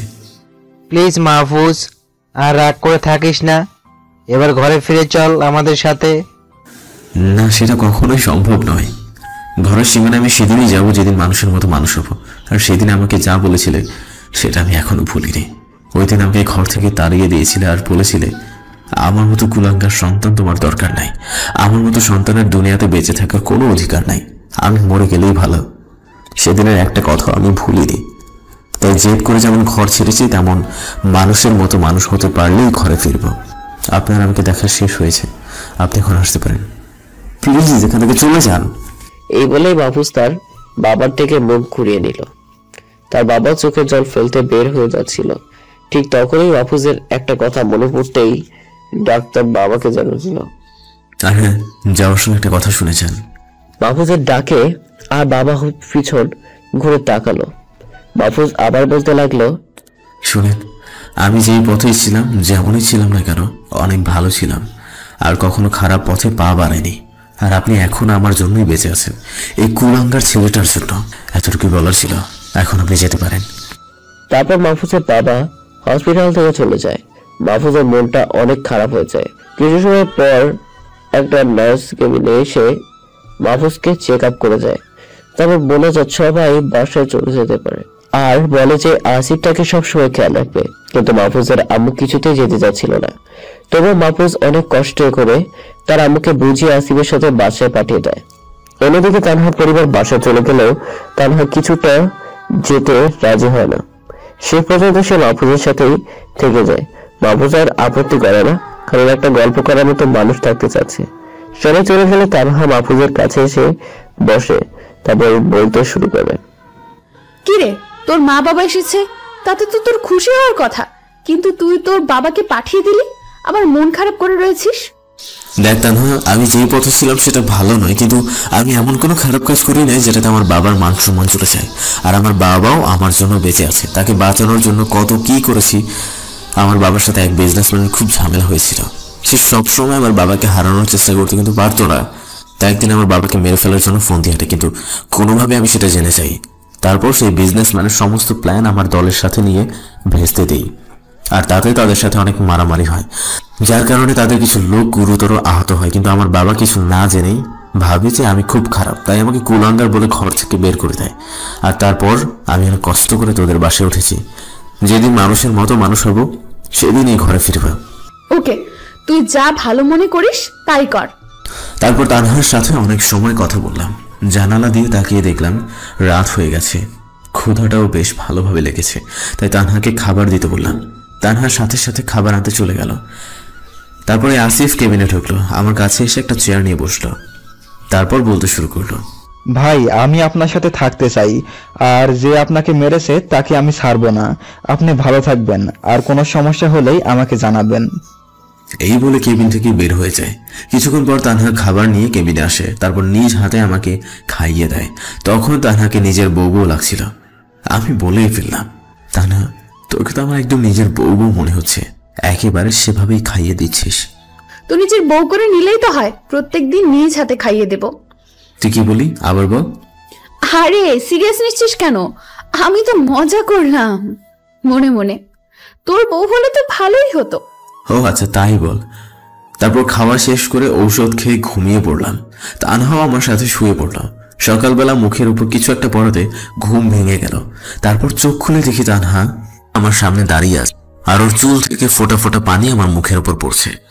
আমার একটু অস্বস্তিই লাগছে। তখন তানহাকে বললাম, এই তানহা, কি করছিস? একটু সরে দাঁড়া তো। ও সরি বলে সরে দাঁড়ালো। তানহা সরে দাঁড়ানোর পর এবার ভালো করে ওর দিকে চোখ পড়ল। নীল একটা শাড়ি পরেছে, কেবল মনে হয় গোসল করেছে, তাই চুল থেকে টপ টপ করে পানি পড়ছে। হালকা করে চোখে কাজল নিয়েছে, একেবারে যেন আকাশ থেকে কোনো হুর পরে নেমে এসেছে। আমি তানহার দিকে চোখ ফেরাতেই পারছিলাম না। আমি এই লুকে তানহাকে দেখে ক্রাশ খেয়ে গেছি।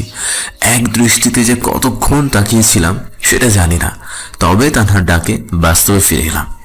ওই মাহফুজ, এভাবে তাকিয়ে কি দেখিস? পরি দেখি। এখানে আবার পরি এলো কই থেকে? তুই তো পরির থেকে কম কিছু না। যেভাবে সামনে দাঁড়িয়ে আছিস আমার তো নেশা লেগে যাচ্ছে। আমি কিন্তু কিছু করে ফেলবো বলে একটা শয়তানি হাসি দিলাম। আসছে আমার বীর পুরুষ। এত শয়তানি বাদ দিয়ে আমি পানি দিচ্ছি, এখন ফ্রেশ হয়ে নে, আমি নাস্তা দিচ্ছি। তারপর তানহা মাহফুজকে ফ্রেশ হতে সাহায্য করে। ফ্রেশ হয়ে খাবার খেয়ে নেয় দুজনে। তারপর বসে বসে গল্প করে। কিছুক্ষণ পর আসিফ এসে মাহফুজের খবর নিয়ে যায়। দেখতে দেখতে দুপুর হয়ে যায়। তখন মাহফুজের আম্মু আসে। মাহফুজ নিজের আম্মুকে দেখে অনেক খুশি হয়।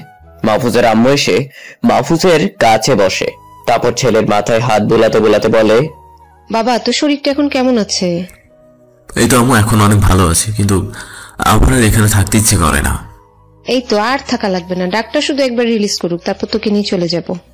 তারপর মাহফুজের কানের কাছে এসে তানহাকে দেখিয়ে বলে, কি রে মাহফুজ, এই মেয়েটার বাড়িতে আছিস নাকি? হ্যাঁ আম্মু, ওদের বাড়িতে আছি। দেখতে তো মাশাআল্লাহ অনেক সুন্দর, তো পছন্দ হয়েছে নাকি তোর? মাহফুজের আম্মু কথা শুনে লজ্জা পেয়ে যায়।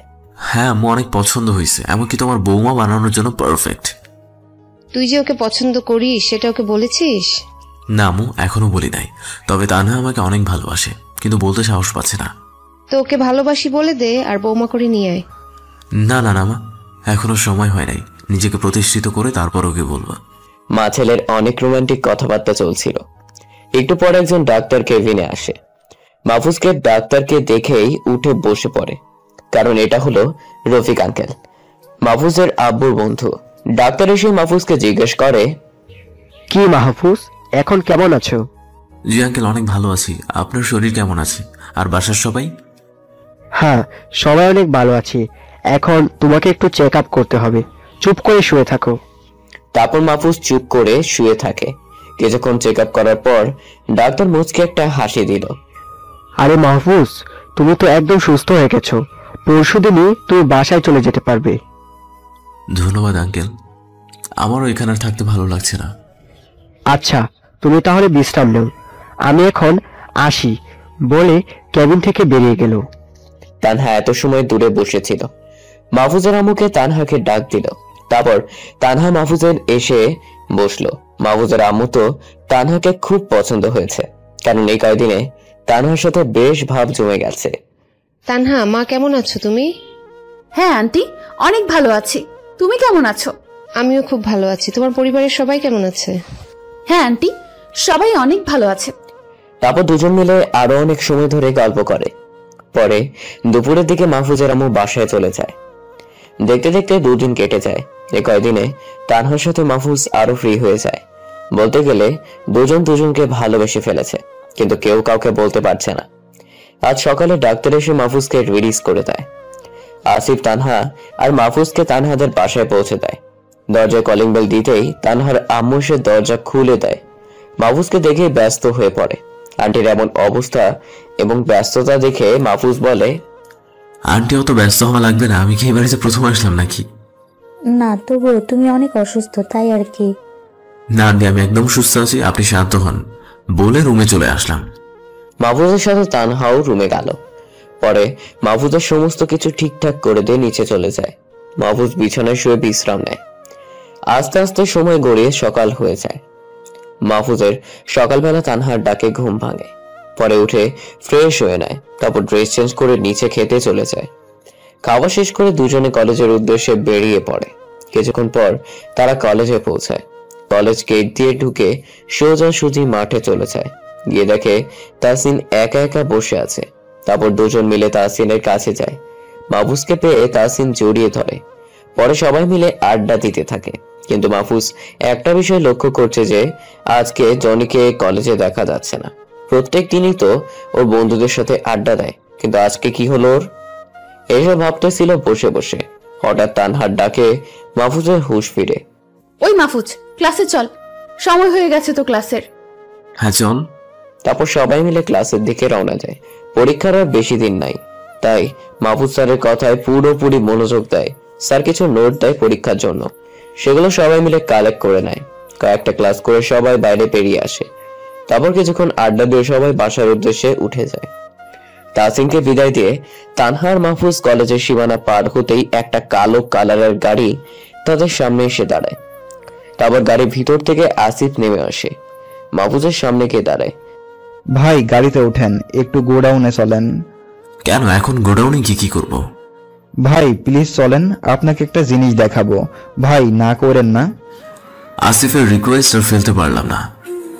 তানহা গাড়িতে গিয়ে বসতো বলে মাহফুজও গাড়িতে বসে। তারপর সবাই মিলে গাড়িতে গিয়ে বসে আর আসিফ ড্রাইভ করতে থাকে। একটু পর গাড়ি গিয়ে গোডাউনের সামনে গিয়ে দাঁড়ায়। তারপর সবাই নেমে যায় গাড়ি থেকে। আসিফ, মাহফুজ আর তানহাকে নিয়ে হাঁটতে শুরু করে। আগে মাহফুজরা যে হলরুমে বসে আড্ডা দিত সেখানে আসিফ নিয়ে যায়। সেখানে যেতেই মাহফুজ বলে ওঠে, আসিফ তুই এখানে কেন নিয়ে আসলি? আমি আমার অতীতকে স্মরণ করতে চাই না। ভাই আপনার জন্য একটা সারপ্রাইজ আছে এখানে। এই বলে হলরুমের দরজাটা খুলে দেয়। তারপর মাহফুজ আর তানহা ভিতরে গিয়ে যা দেখে তাতে তো তানহা ভয়তে মাহফুজকে জড়িয়ে ধরে, কারণ হলরুমের ভিতরে জনি আর তার ছেলেদেরকে রাখা হয়েছে। সবাইকে খুব করুণ ভাবে মারা হয়েছে, আর জনিবাদে সবারই হাত কেটে ফেলা হয়েছে। পুরো রুমের রক্তের বন্যা হয়ে গেছে। সবার মুখে অনেকখানি কাপড় গুজে দেওয়া, ভাগ্যিস কাপড় দেওয়া আছে, নইলে তো সবাই চেঁচিয়ে পুরো শহর কাঁপিয়ে ফেলতো। তানহা তো অনেক ভয় পেয়ে মাহফুজকে জড়িয়ে ধরেই আছে। সবার এই অবস্থা দেখে তো মাহফুজের হুঁশ উড়েই যায়। তারপর মাহফুজ আসিফকে বলে, আসিফ তুই কি করছিস এগুলো? ওরা সবাই মারা যাবে, ওদেরকে ছেড়ে দে। না ভাই, ওদেরকে আমি ছাড়বো না। ওই কুত্তার বাচ্চারা আপনার গায়ে হাত দিয়েছে, ওরা জানে না ওরা কার গায়ে হাত দিয়েছে। ওদেরকে এভাবেই কষ্ট দিয়ে মারবো। আসিফ তুই একটা পাগল হয়ে গেছিস, কি উল্টা পাল্টা বসছিস? আমি ওদের সবাইকে মাফ করে দিয়েছি, আর আমি ওদেরকে কোনো সাজা দিতে চাই না। তুই এক্ষুনি ওদেরকে হাসপাতালে ভর্তি করে দিয়ে যা, ওরা মারা যাবে তো। কিন্তু ভাই ওরা যা করেছে। আমি তোকে বলেছি না ওদেরকে হাসপাতালে দিয়ে আয়। সবাই কষ্ট সইতে না পেরে অজ্ঞান হয়ে গেছে, আর তানহাও অনেক ভয় পেয়েছে। তুই এক্ষুনি ওদেরকে হসপিটালে নিয়ে যা। ওকে ভাই, আমি ওদেরকে হাসপাতালের সামনে ফেলে দিয়ে আসবো। আর এই জনি ছোট লোকের বাচ্চা জানে না যে ও কার গায়ে হাত দিয়েছে। এই বলে আসিফ সবাইকে বড় একটা মাইক্রোবাসে করে নিয়ে যায়। তারপর মাহফুজ তানহার মাথাটা উঁচু করে ধরে, দেখে তানহা ভয়তে কান্না করে দিছে, আর আমার পুরো বুক ওর চোখের পানিতে ভিজে গেছে। তখন আমি ওকে বললাম, এই পাগলি, কান্না করছিস কেন? তো কান্না না করে কি করব? এইরকম ভয়াবহ দৃশ্য আমি প্রথম দেখলাম। ওদেরকে এত নিষ্ঠুরভাবে মেরেছে তোর জন্য। তুই কে সেটা আগে বল। আরে আমার পরিচয়ের সময় হলেই জানতে পারবি, শুধু কলেজে পরীক্ষাটা শেষ হওয়ার অপেক্ষায় আছি আমি, তারপরে সবকিছু প্রকাশ করবো আমি কে। তুই যদি তোর আসল পরিচয় আমাকে না বলিস তাহলে কিন্তু অনেক খারাপ হবে। এই না না, আমি আর জানতে চাচ্ছি না, তুই এখন চল এখান থেকে। আগে আমাকে ছেড়ে দে, নাহলে কিভাবে বলবো? না, আমি তোকে ছাড়ছি না, তুই এইভাবেই আমাকে বাসায় নিয়ে চল। তারপর আর কি করার, তানহাকে ওভাবেই নিয়ে যেতে হলো। গোডাউনের শেষ মাথায় আসতে আমাদের সামনে একটা ল্যাম্বরগিনি এসে দাঁড়ালো।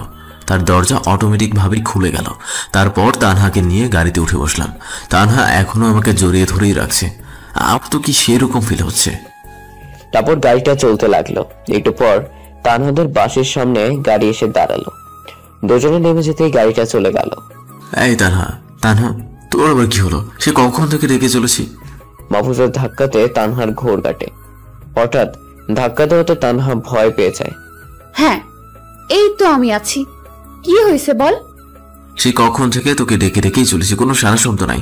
কি এত ভাবছিস বলতো? কিছুই ভাবছি না আমি, এখন বাসায় চল তো। হ্যাঁ চল। তারপর দুজনেই দরজায় গিয়ে কলিং বেল দেয়। একটু পর তানহার আম্মু এসে দরজা খুলে দেয়। দুজনেই ভিতরে প্রবেশ করে। তারপর মাহফুজ নিজ রুমে চলে যায়, ড্রেস চেঞ্জ করে ফ্রেশ হয়ে নেয়। তারপর নিচে গিয়ে দুপুরের খাবারটা শেষ করে এখন অনেক ঘুম পাচ্ছে মাহফুজের, তাই খাওয়া শেষ করেই নিজের রুমে চলে আসে। তারপর বিছানায় শরীরটা এলিয়ে দিতেই ঘুমের দেশে হারিয়ে যায়। বিকালে ঘুমটা ভেঙে যায় ফোনের রিংটংয়ে। মাহফুজ ঘুম ঘুম চোখে ফোনটা রিসিভ করে। হ্যালো, কে বলছেন? ভাই আমি আসিফ। আপনার কথা মতো ওদের সব কটাকে হাসপাতালে দিয়ে আসছি, এখন সবাই সুস্থ আছে। ভালো কাজ করছিস। আরেকটা কথা শোন, সামনে আমার পরীক্ষা, সো কোনো প্রকার ঝামেলার কাজ করবি না। জনের কি খবর? ভাই ওরে কিছু করি নাই, শুধু আপনার পরিচয়টা ওরে দিয়েছি। আর ওর বাবা তো আপনাকে চিনেই, আপনার পরিচয় শুনেই তো আমার পায়ে পড়ে গিয়েছিল, তখন আমি আপনার পায়ে পড়তে বলেছি। আচ্ছা, ভালো বলছিস। এখন একটা কথা শোন, আমার পরীক্ষার পর একটা কাজ করতে হবে। হ্যাঁ ভাই বলেন, আপনি যা বলবেন সেটাতেই রাজি। আচ্ছা ঠিক আছে, তাহলে শোন। তারপর মাহফুজ আসিফকে কাজটির কথা বলে। আপনারা গল্পের সাথে থাকুন, এমনিতেই জানতে পারবেন কি কাজের কথা বলল। তারপর আসিফের সাথে কথা বলা শেষ করে মাহফুজ বিছানা ছেড়ে উঠে যায়। তারপর ফ্রেশ হয়ে বাইরে থেকে একটু ঘুরে আসে। এভাবেই দিন কেটে যাচ্ছে মাহফুজের। তানহার সাথে সারাদিন অনেক মজা করে। আর দুষ্টুমির কথা আর কি, সারাদিন দুজনে মিলে ঝগড়া করবে। দুজনের এত মিল দেখে তানহার বাবা মাও অনেক খুশি হয়। মাহফুজকে তাদের অনেক ভালো লেগে গেছে, তাই রাতের বেলা তানহার বাবা মা কথা বলে। এই শুনছো, একটা কথা বলার ছিল। হ্যাঁ বলে ফেলো, কি কথা? বলছি যে মাহফুজ ছেলেটাকে তোমার কেমন লাগে? হ্যাঁ, মাহফুজকে তো আমার অনেক ভালো লাগে, একদম আমার মনের মতো। আর তুমি এ কথা জিজ্ঞেস করেছো কেন? মাহফুজকে আমাদের মেয়ের সাথে মিলিয়ে দিলে কেমন হয়? সে কি কথা বলছো তুমি? ছেলেটা আমাদের বাসায় থাকে আর এখানে দুজনে লেখাপড়া করছে। তুমি এইসব কথা এখন বলছো কেন? মাহফুজ জানতে পারলে কি মনে করবে বলো তো? সেটা তুমি আমার উপর ছেড়ে দাও। তারপর তাদের দুজনের আরো কথাবার্তা চলতে থাকে। পরদিন সকালবেলা মাহফুজ ঘুম থেকে উঠে ফ্রেশ হয়ে নেয়। তারপর খাওয়া শেষ করে তানহার সাথে কলেজে চলে যায়। তারপর তাহসিনের সাথে দেখা হলে সবাই মিলে ক্লাসে চলে যায়। একটু পর স্যার এসে পরীক্ষার রুটিন দিয়ে যায়। আগামী সপ্তাহে পরীক্ষা। পরদিন সকালবেলা মাহফুজ ঘুম থেকে উঠে ফ্রেশ হয়ে নেয়। তারপর খাওয়া শেষ করে তানহার সাথে কলেজে চলে যায়। তারপর তাহসিনের সাথে দেখা হলে সবাই মিলে ক্লাসে চলে যায়। একটু পর স্যার এসে পরীক্ষার রুটিন দিয়ে যায়। আগামী সপ্তাহে পরীক্ষা। স্যার সবাইকে পরীক্ষার জন্য গুরুত্বপূর্ণ নোটগুলো দিয়ে দেয়। তারপর ক্লাস শেষ করে সবাই মিলে ক্লাস থেকে বের হয়ে যায়। মাহফুজের মনে এখন একটাই চিন্তা ঘুরপাক খাচ্ছে, যে করে হোক তাকে কলেজে টপ হয়ে দেখিয়ে দিতে হবে সবাইকে। এই খ্যাতটাকে সবাই চিনবে, তার আসল রূপ। তিনজনে গিয়ে কলেজের মাঠে বসে কিছুক্ষণ আড্ডা দেয়। আড্ডার মাঝে মাহফুজ বলে ওঠে, তোর ক্যান্টিনে চল, গিয়ে কিছু খেয়ে নেই, অনেক ক্ষুধা লাগছে। হ্যাঁ চল, সবাই মিলে যাই। আই আসিফ চল। তারপর সবাই মিলে ক্যান্টিনে গিয়ে খাবারের অর্ডার দেয়, কিন্তু বাকি স্টুডেন্টরা মাহফুজকে দেখে হেসে দেয়। একজন তো বলেই উঠে, এই দেখ দেখ, খেতটাও আবার ক্যান্টিনে খেতে চলে এসেছে। ওদের সব কথাবার্তায় মাহফুজ কিছু মনে করে না, কারণ সে তো কলেজে খ্যাত নামেই পরিচিত। কিন্তু এই বিষয়টা তানহার একদম ভালো লাগছে না। একজনকে শুধু শুধু কেন খ্যাত বলতে যাবে? সে কি মানুষ না? কিন্তু পরক্ষণে অন্য এক বিষয় আর তানহার মনে পড়ে যায়। তখন সে মনে মনে হাসতে থাকে, কারণ মাহফুজ যে খ্যাত না সেটা তানহা ভালো করেই জানে। যে ছেলে ল্যাম্বরগিনির মতো এত দামি গাড়িতে চলাফেরা করে সে কখনোই খ্যাত হতে পারে না। এইসব ভাবতে ভাবতেই খাবার চলে আসে। তারপর সবাই খাওয়াটা শেষ করে নেয়। এখন বাসায় রওনা দিতে হবে, তাই সবাই ক্যান্টিন থেকে বের হয়ে যায়। একটু সামলে যে হুট করে মাহফুজের সামনে হাসান ভাই চলে আসে। হাসান ভাইকে দেখেই তো মাহফুজ জড়িয়ে ধরে। আজ অনেকদিন পর তার সাথে দেখা হলো। হাসান ভাই মাহফুজকে জড়িয়ে ধরে। কেমন আছো মাহফুজ তুমি? জি ভাই, অনেক ভালো আছি। আপনার শরীর কেমন আছে? হ্যাঁ অনেক ভালো আছে। আজ কতদিন পর তোমার সাথে দেখা হলো। তো সেই বাসায় তুমি ভালো আছো তো? হ্যাঁ ভাই, অনেক ভালো আছি। ওনারা আমাকে নিজের ছেলের মতো করে দেখে। আর এই যে রানহা, ওনাদের মেয়ে। ইশারা করে তানহাকে দেখিয়ে দেয়। ও তাহলে এইটা তোমার বাড়িওয়ালার মেয়ে? তো তানহা কেমন আছো তুমি? হ্যাঁ অনেক ভালো আছি, কিন্তু আপনাকে তো চিনতে পারলাম না। ওনাকে চিনবি কি করে? উনি তো অন্য ডিপার্টমেন্টের, আর আমি আগে ওনার সাথে হোস্টেলে থাকতাম। তারপর মাহফুজ সব কটা বলে যে কিভাবে তানহাদের বাসার খোঁজ পেল। ও তাই বল, আমি আসলে ভাইয়াকে চিনতে পারি নাই। It's okay. আচ্ছা মাহফুজ, আমি এখন আসি, একটা কাজে যেতে হবে আমাকে। আর হ্যাঁ তাহসিন, তুমি কেমন আছো? আমি অনেক ভালো আছি ভাইয়া। ওকে ভাই, ঠিক আছে, আপনি কাজে যান। তারপর হাসান ভাই মাহফুজের থেকে বিদায় নিয়ে চলে যায় মাহফুজকে। তাহসিন বিদায় দিয়ে তানহাকে নিয়ে পাশে চলে যায়। দরজায় গেলে কলিং বেল জিতেই তানহার আম্মু দরজা খুলে দেয়। একটু পর নিচে গিয়ে দুপুরে খাবার শেষ করে আবার রুমে তারপর পড়তে বসে, কারণ সামনে মাত্র পড়তো বিকাল হয়ে যায়। আসরের আজান দিলে মাহফুজও অজু করে সে নামাজটা পড়ে নেয়, তারপর আবার পড়তে শুরু করে। এভাবে মাহফুজ পড়তে থাকে। বিকালে বাইরেও বের হয় না।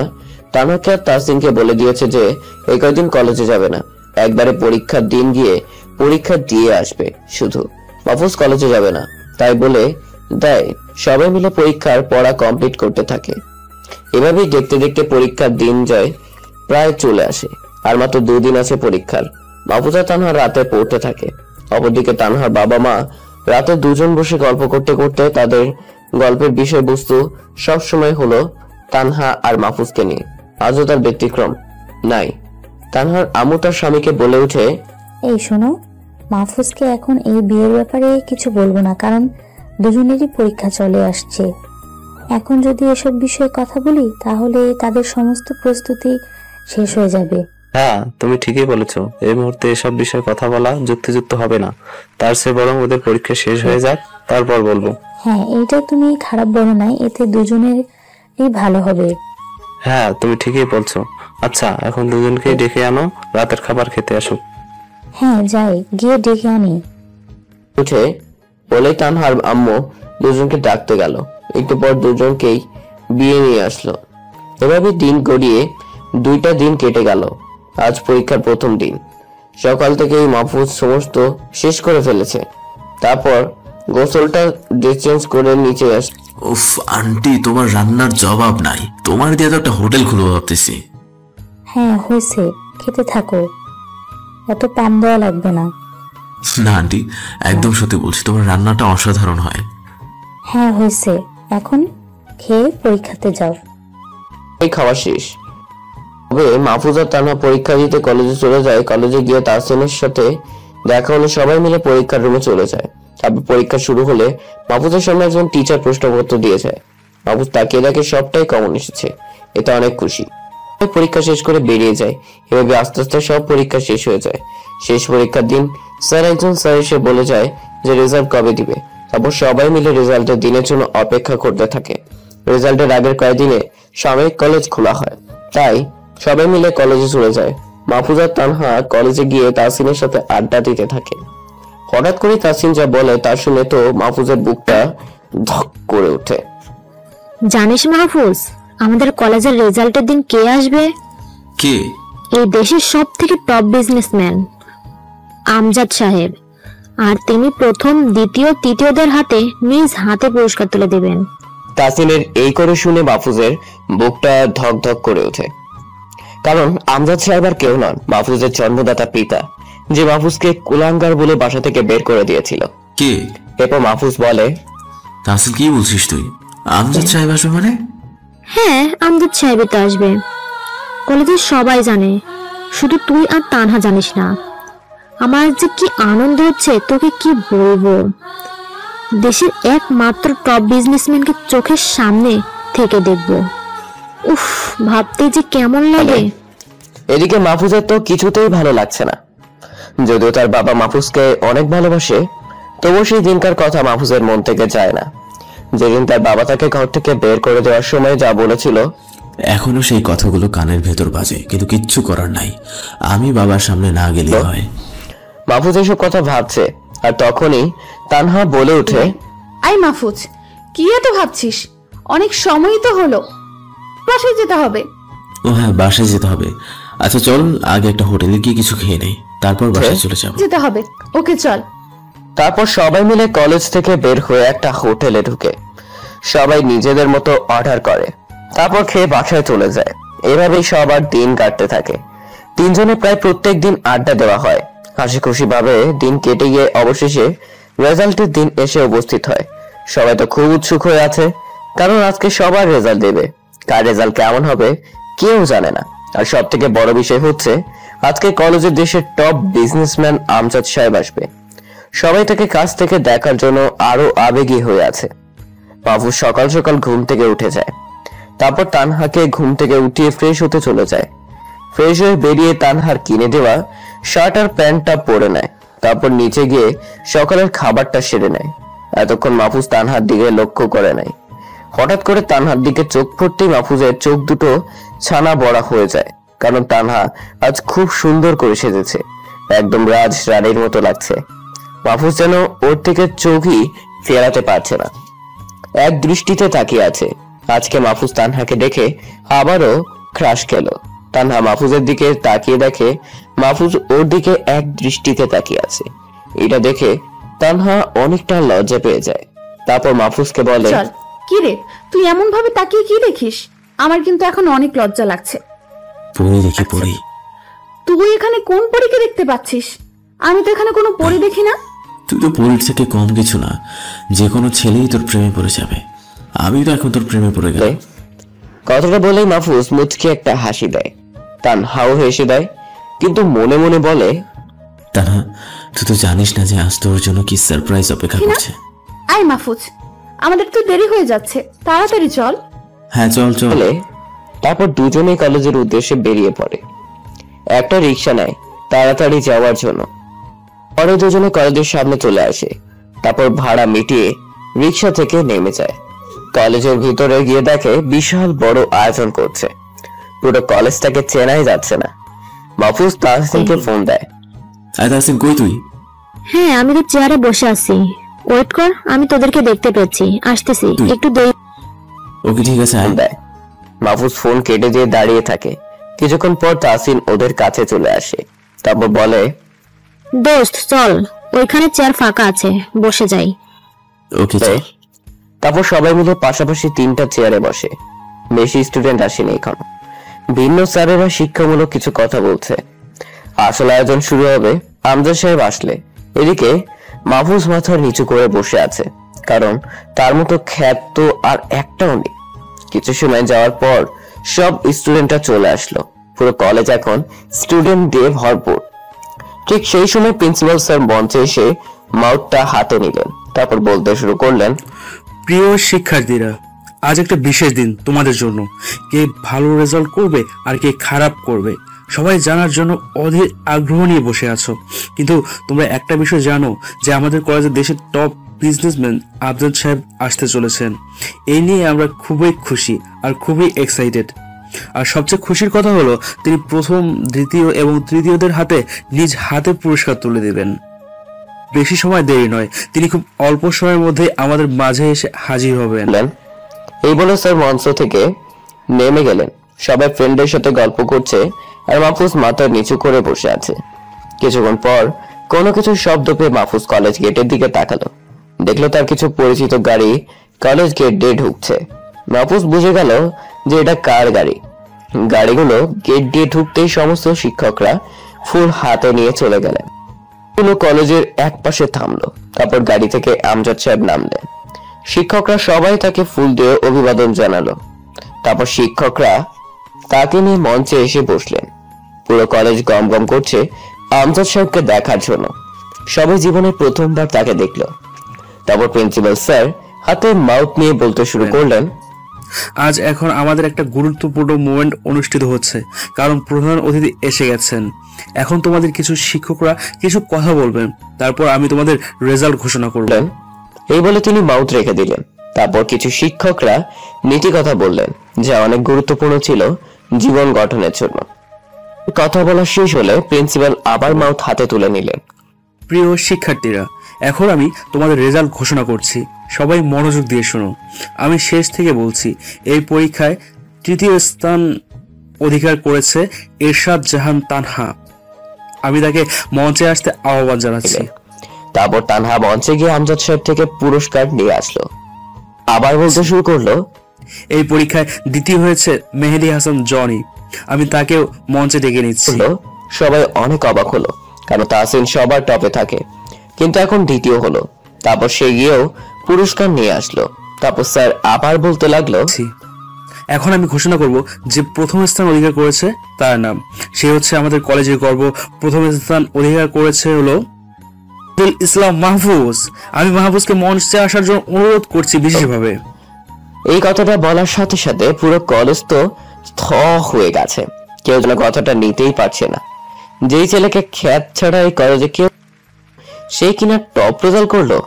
এদিকে প্রিন্সিপালের কথাটা শোনার সাথে সাথেই মাহফুজ পুরো অবাক হয়ে গেল, সে যেন নিজের কানে বিশ্বাস করতে পারছে না। এদিকে তানহা আর তাহসিন তো খুশিতে আত্মহারা যে মাহফুজ টপ হয়েছে, কিন্তু মাহফুজ মঞ্চে যাবে কি করে? তার মতো একজন খ্যাত স্টুডেন্ট কি করে মঞ্চে যাবে? তাছাড়াও তার বাবা রয়েছে মঞ্চে, সে কি করে তার এই মুখটা দেখাবে? মাহফুজ মাথা নিচু করে চুপ হয়ে বসে আছে। তাই প্রিন্সিপাল আবার বলে উঠলো, মাহফুজ কোথায় আছো তুমি? তোমাকে মঞ্চে আসার জন্য অনুরোধ করছি। স্যারের কথা শেষ হতেই তানহা আর তাহসিন মিলে মাহফুজকে জোর করে মঞ্চে পাঠিয়ে দিল। মাহফুজ মাথাটা নিচু করে মঞ্চে উঠে গেল। তখন প্রিন্সিপাল বললেন, সে কি মাহফুজ, তুমি এরকম মাথা নিচু করে আছো কেন?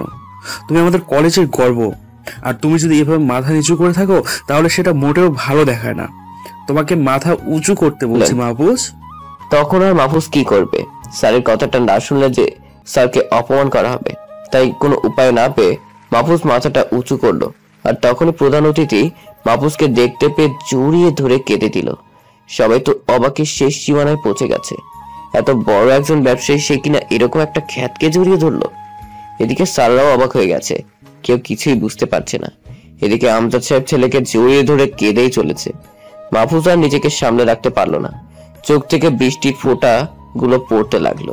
কিছু সময় পর আমজাদ সাহেব চোখের পানি মুছে নিয়ে স্পিকার অন করলেন, তা বলতে লাগলেন, আপনারা সবাই অবাক হচ্ছেন তো আমি কি জন্য তাকে এভাবে জড়িয়ে ধরলাম? শুনুন সবাই, এই মাহফুজ হলো আমার একমাত্র সন্তান।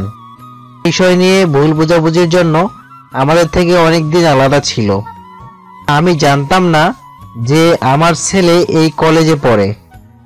ফিল করছি যে আমার ছেলে এই কলেজে টপার হয়েছে। তারপর আমজাদ সাহেব ছেলের হাতে পুরস্কারটা তুলে দেয়। আমজাদ সাহেবের কথাটা যেন কেউ বিশ্বাস করতে পারছে না। সব শিক্ষকরা তো খুবই খুশি যে আমজাদ সাহেবের ছেলে তাদের কলেজে পড়ে। স্টুডেন্টরা সবাই মনে মনে বলছে, মাহফুজ এত ধনী লোকের ছেলে, কিন্তু এরকম খ্যাত হয়ে থাকে কেন? সবাই কানাঘুষা শুরু করে দিয়েছে, কেউ কিছুই বুঝতে পারছে না। অন্যদিকে তানহার তাহসিনের তো মুখ হা হয়ে গেছে, তারাও বিশ্বাস করতে পারছে না যে মাহফুজ এত বড় লোক বাবার ছেলে। তখন আমজাদ সাহেব আবার বলতে থাকেন, আপনারা তো সবাই আগুন নামক ছেলেটাকে চিনে থাকবেন। এ আমজাদ সাহেব এই শহরের নাম করা মাস্তান, কে চিনে না এমন কোনো লোক নাই। আগুনটা কে জানেন? ফুস, আমার ছেলেই হলো এই সেই আগুন। আমজাদ সাহেবের প্রত্যেকটা কথাতেই যেন সবাই বড় বড় ধাক্কা খেতে লাগলো। তখন অবাক হয়ে বসে আছে। ঠিক তখনই কলেজ গেট দিয়ে 10 থেকে 15টা মতো গাড়ি প্রবেশ করলো। সবগুলো ল্যাম্বরগিনির মতো দামি দামি গাড়ি। গাড়িগুলো কলেজের ভিতরে এসে থামতেই অটোমেটিক দরজা খুলে যায়, আর গাড়ি থেকে রাজ এবং আসিফ নেমে আসে, সাথে আরো অনেক ছেলে ফেলে। রাজের হাতে একগুচ্ছ গোলাপ ফুল। রাজ দৌড়ে মাহফুজের সামনে চলে আসলো, তারপর বলল, মাহফুজ ভাই, এ আপনার কথা মতো ফুলগুলো নিয়ে এসেছি, এখন আপনি যা করবেন করুন। তারপর মাহফুজ ফুলগুলো নিয়ে সোজা তানহার সামনে চলে যায়। তারপর তানহাকে হাঁটু গেড়ে সবার সামনে প্রপোজ করে। Tanha, I love you. Tanha, আমি তোকে খুব ভালোবাসি। আমি জানি তুইও আমাকে অনেক ভালোবাসিস, কিন্তু জীবনে তো মুখ ফুটে কিছু বলতে পারবি না, তাই তোকে আমি প্রপোজ করলাম।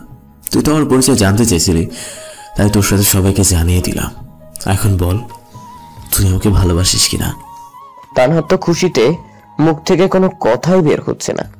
তানহা ভাবতে পারেনি যে তার ভালোবাসা এরকম ভাবে মাহফুজকে অ্যাকসেপ্ট করবে। তানহাও ফুলটা নিয়ে মাহফুজকে জড়িয়ে ধরে। তানহা মাহফুজকে দেখে কলেজের সবাই হাতের তালি দিয়ে ওঠে। পুরো কলেজ এখন তালির শব্দে মুখরিত। স্টুডেন্টরা যারা মাহফুজকে খ্যাত বলতো, তারা সবাই এসে মাহফুজের কাছে মাপ চেয়ে নেয়। মাহফুজ হাসি মুখে সবাইকে আলিঙ্গন করে। তারপর সমস্ত কার্যক্রম শেষ করে মাহফুজ ফ্রি হয়ে যায়। তারপর তার বাবার কাছে এসে বলে, কিরে মাহফুজ, এখনো কি আমার উপর রাগ করে থাকবি নাকি? বাসায় যাবি না? হ্যাঁ বাবা, বাসায় যাব। তোমার উপর আমার আর কোনো রাগ নাই। মাহফুজ, সেদিন আমি ভুল ছিলাম, দয়া করে আমাকে ক্ষমা করে দে। না বাবা, তুমি কি করছো? বাবা হয়ে ছেলের কাছে মাফ চাইবে কেন? তোমার কোনো দোষ নাই। আমি বাসায় যাব, তবে তার আগে তানহাদের বাসায় গিয়ে ওর বাবা মাকে আমাদের বিয়ের প্রস্তাব দেব। তারা রাজি হলে তাদেরকে আমাদের বাসায় নিয়ে একেবারে চলে যাব। আচ্ছা ঠিক আছে, চল। তারপর মাহফুজে তার বাবা আর তানহাকে নিয়ে তানহাদের বাসায় চলে যায়। তারপর তানহার মা বাবাকে মাহফুজ বিয়ের প্রস্তাব দেয়। তানহার বাবা মতো মেঘনা চাইতেই হাতে জল পায়, আর মাহফুজের পরিচয় শুনে আরো খুশি হয়ে যায়। তারা বিয়েতে রাজি হয়ে যায়। তারপর মাহফুজ তানহার বাবা মাকে নিয়ে বাসায় চলে যায় আর আগামী সপ্তাহে বিয়ের দিন পাকা করে। এই যে ভিউয়াররা, আর আমাদের এখানে থাকার দরকার নেই। আমি একবারে মাহফুজ আর তানহার বিয়ে খেতে আসবো, আর আপনাদের দাওয়াত রইল। সবাই ভালো থাকবেন, আর দেখা হবে নতুন কোনো গল্প নিয়ে।